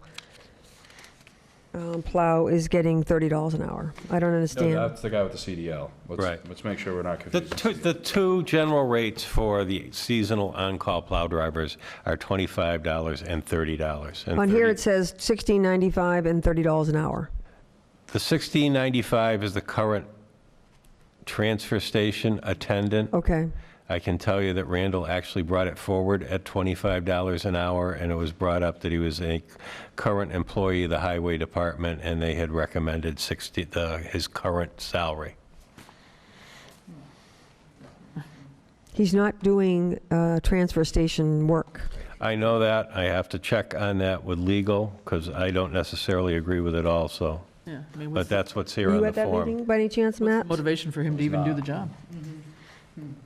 Oh, he's getting more hours. Well, yeah, but So the seasonal highway, Christopher Dunn, does not have a CDL, and he's at $25 an hour. And the on-call, part-time seasonal on-call at $30 an hour, who is David Neal, does have a CDL. Are we comfortable approving both of these? I am, yes. Okay, can I have a motion then to approve these two? I move to approve Christopher Dunn and David Neal. David Neal's PCF. Is there a second? I'll mark this off.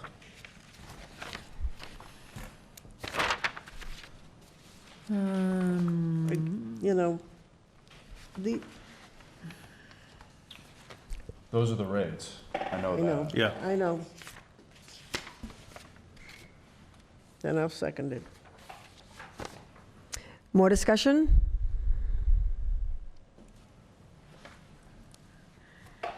well, I think whenever we have our quarterly meeting with Randall, I'd like to have him explain this a little bit more to us. He's coming on Tuesday, right? Right? Correct. Would you rather wait on the highway ones? No, I think we should approve these, but we Yeah. need to figure out that other one. I think we're hesitating on these two because of the other one. Is that correct? Or am I The assuming? $25 and $30 are the rates that we've used since I've been here. Well, and you've got Goyette at 25 as well, too, so is that a third one?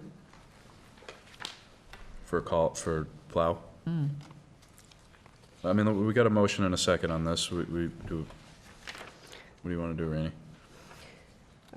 I want to find out if there's any more discussion. I'd like the idea, I mean, we're closed, well, they're working tomorrow. You know, we're meeting on Tuesday to wait when Randall came to give his report. I don't know how anyone else feels.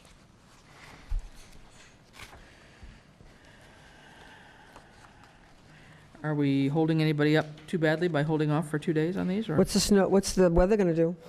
We haven't had a meeting in a month. It's worth considering that. So I mean, we- I will go along with the two, but I still need the, you know, for the two that are at the rate that they're supposed to be at, but I still need would also like to have it addressed. There are three of them. We also have Michael Goyette, who is also at $25 an hour, less than 19 hours a week, and he's a seasonal on-call plow, assuming not CDL, right? What's that? The three of them, you're comfortable with Michael Goyette, David Neal, And Christopher Dunn. And Christopher Christopher Dunn. Dunn, correct. I'm comfortable with these if this is If the that's the going going rate. rate, And I will, I need to rather- amend. I need to amend my motion to Okay. include Michael Goyette, Christopher Dunn, and David Neal. Does anybody want to re-second that? I'll second it. Any further discussion? All those in favor? Aye. Any opposed? Okay, so we'll hold off on the other one, if that's, Should we make a recommendation? Should we do something on that one? And Yeah, basically, and why not? what I'm told via text is that the issue became that the other highway department employees only get their hourly rate when they plow.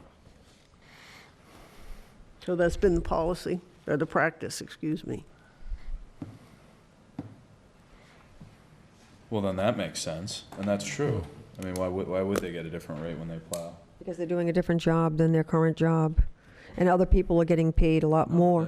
No, that's their job. These people are non-benefit part-time and on-call only. Yeah? The highway department people are, like, have full-time benefits and He's part- guaranteed hours. The ones we just approved are just, that's only as needed, right? Yeah, it's only on call. Yeah.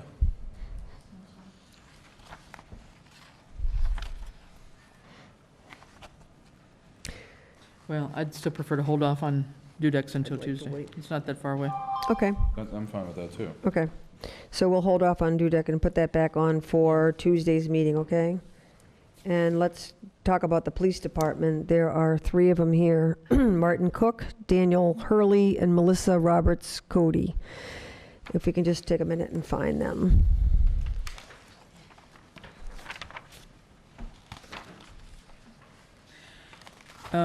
I just had a question about, I think it was Daniel Hurley. I just don't understand what the type of employment is when it says auxiliary. I just don't know what that means. It says a no-pay position. If somebody could explain that to me. I don't have a specific explanation, but I think it's volunteer. It's, yeah, auxiliary is basically like a volunteer position. And don't they have to accumulate so many auxiliary hours to qualify for whatever the next step is? And In officer training, Yeah. yeah. that's- And officer training, Yeah. correct. Yeah, they're putting So- in time to. I mean, yeah, we've seen these before.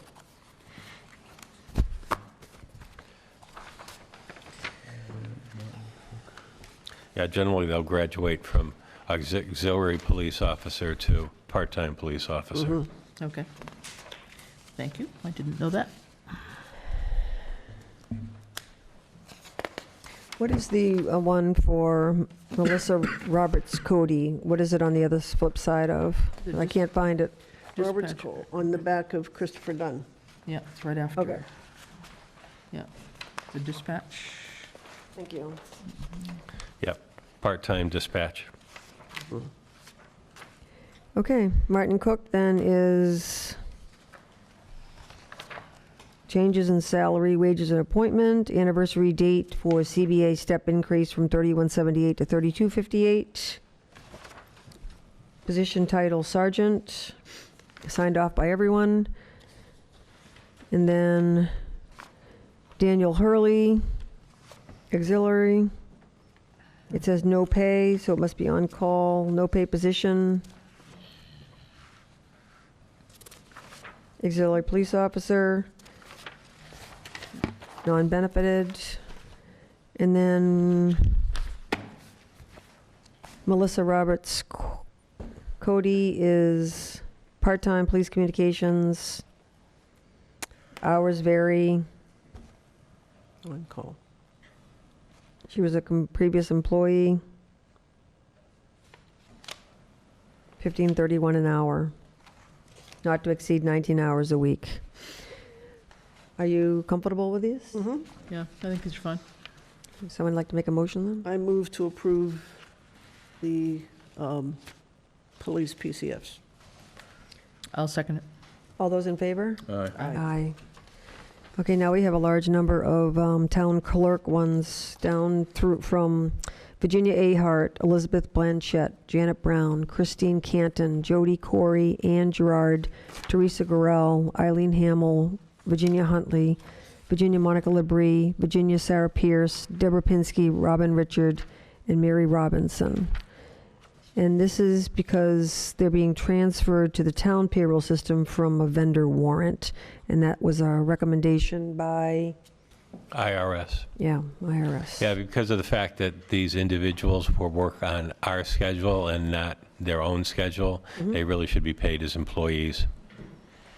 Okay, and they're all at non-benefited, $12 an hour, only when there's election need. Yeah, and I've looked at these and seen these, they're all less than 19, they're all non-benefited. They're all at 12.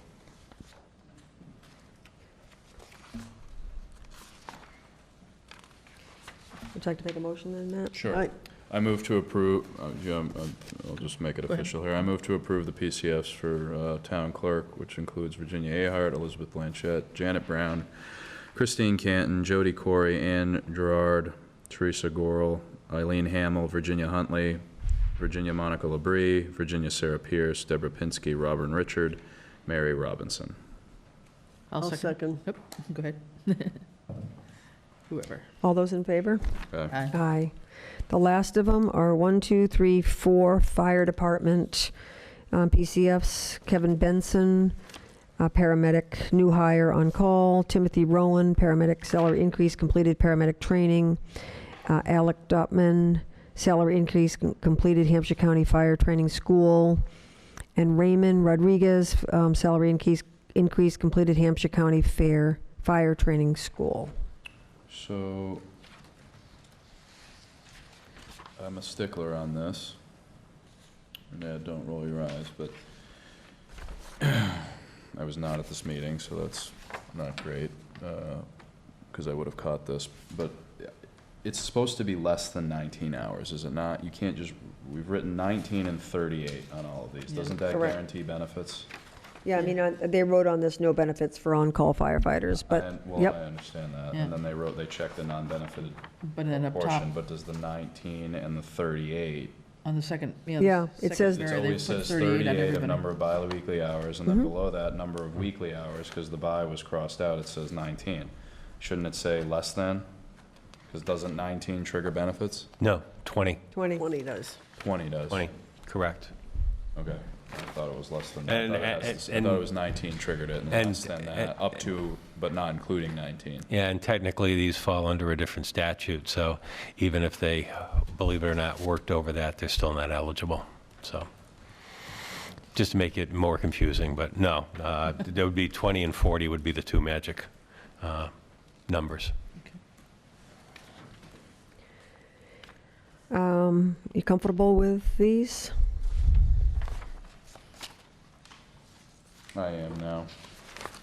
So I'll make a motion to approve the fire department PCFs for Kevin Benson, Timothy Rowan, Alec Dopman, and Raymond Rodriguez. I'll second. All those in favor? Aye. Aye. So basically, the only one that's being held up is one from the highway department for just a review on Tuesday, right? For Dudek? Stephen Dudek, Yep, Stephen Dudek. correct? Yeah. And that, we just want to understand the hourly rate. Yeah, I Yes. agree. The next is licenses and permits, and there's one right now, common victualler license, renew 2020, stop and save. That was one that was just pending, and it looks like we have the paperwork on that. Correct, everything is in order for the stop and save, Okay, good. Common Vic.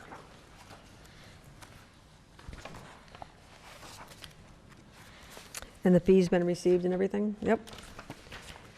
Would Yes. someone like to make a motion to approve that? It didn't make the large packet the last time. I move to approve the license for Stop and Save.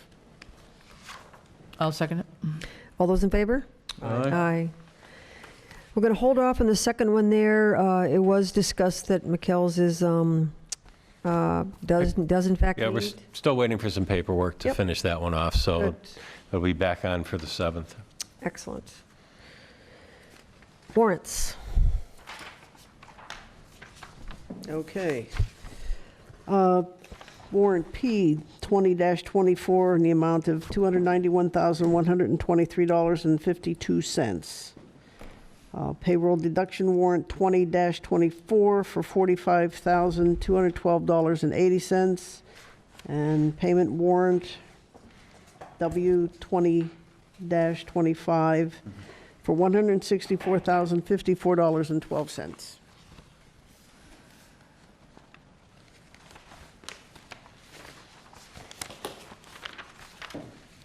Thank you for signing those. Any questions about the warrants?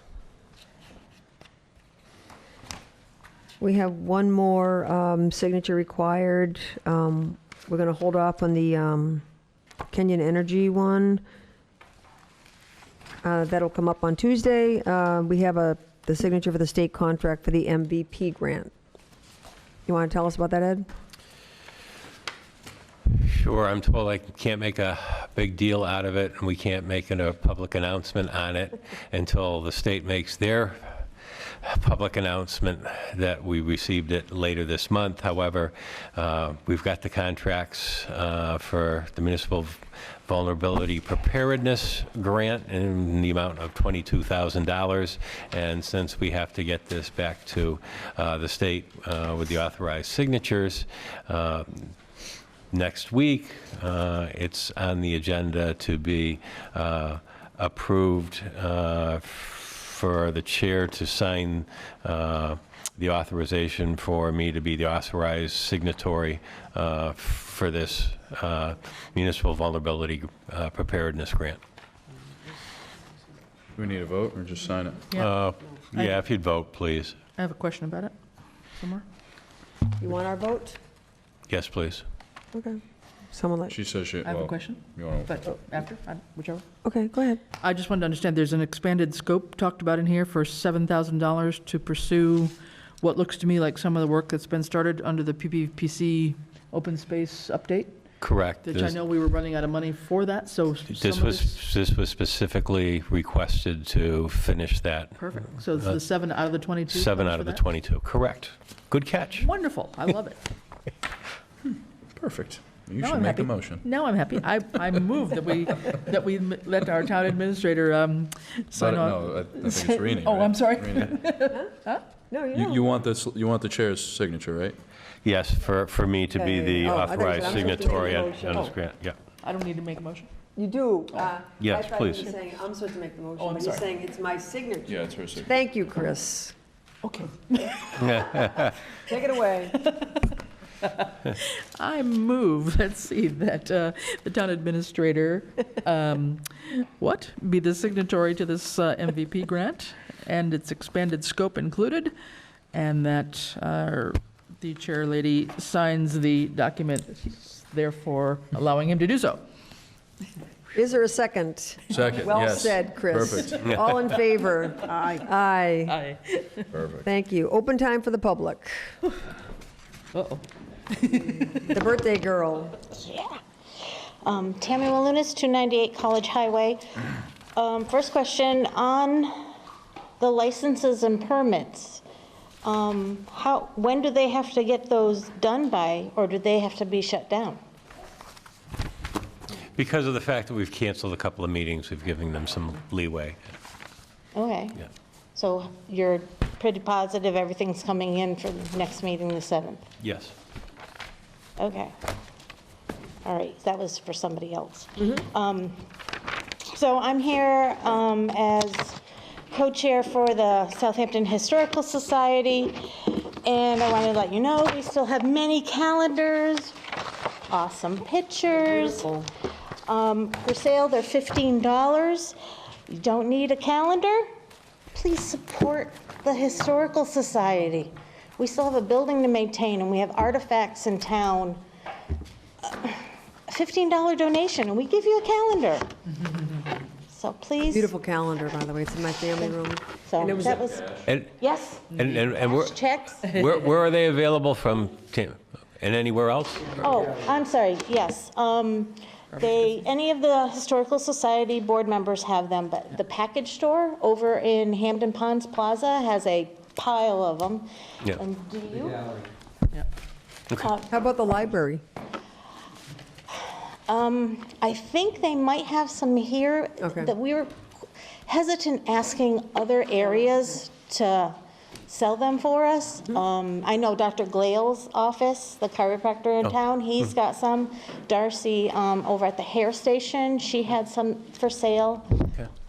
But it was hard asking other areas to sell them for us. Well, I just want you to be able to get the message out of where people can. Where they can get them if they Yeah. don't Obtain them. reach you. So, please, if you Yep. just support your historical society, please. Thank you. Thank you, Tammy. Thank you. We don't have any executive session tonight? Is there any other? Yes, there's 2 It's executive two. sessions. See, I don't have page 3. I don't either. I was getting excited, very excited. Dad. Yeah, we don't have page, You just ruined it for me. Sorry. it says right here, executive session, none. You sure? It says none. Mine says none. Just when I thought I was going to get something to eat. Oh, you know what?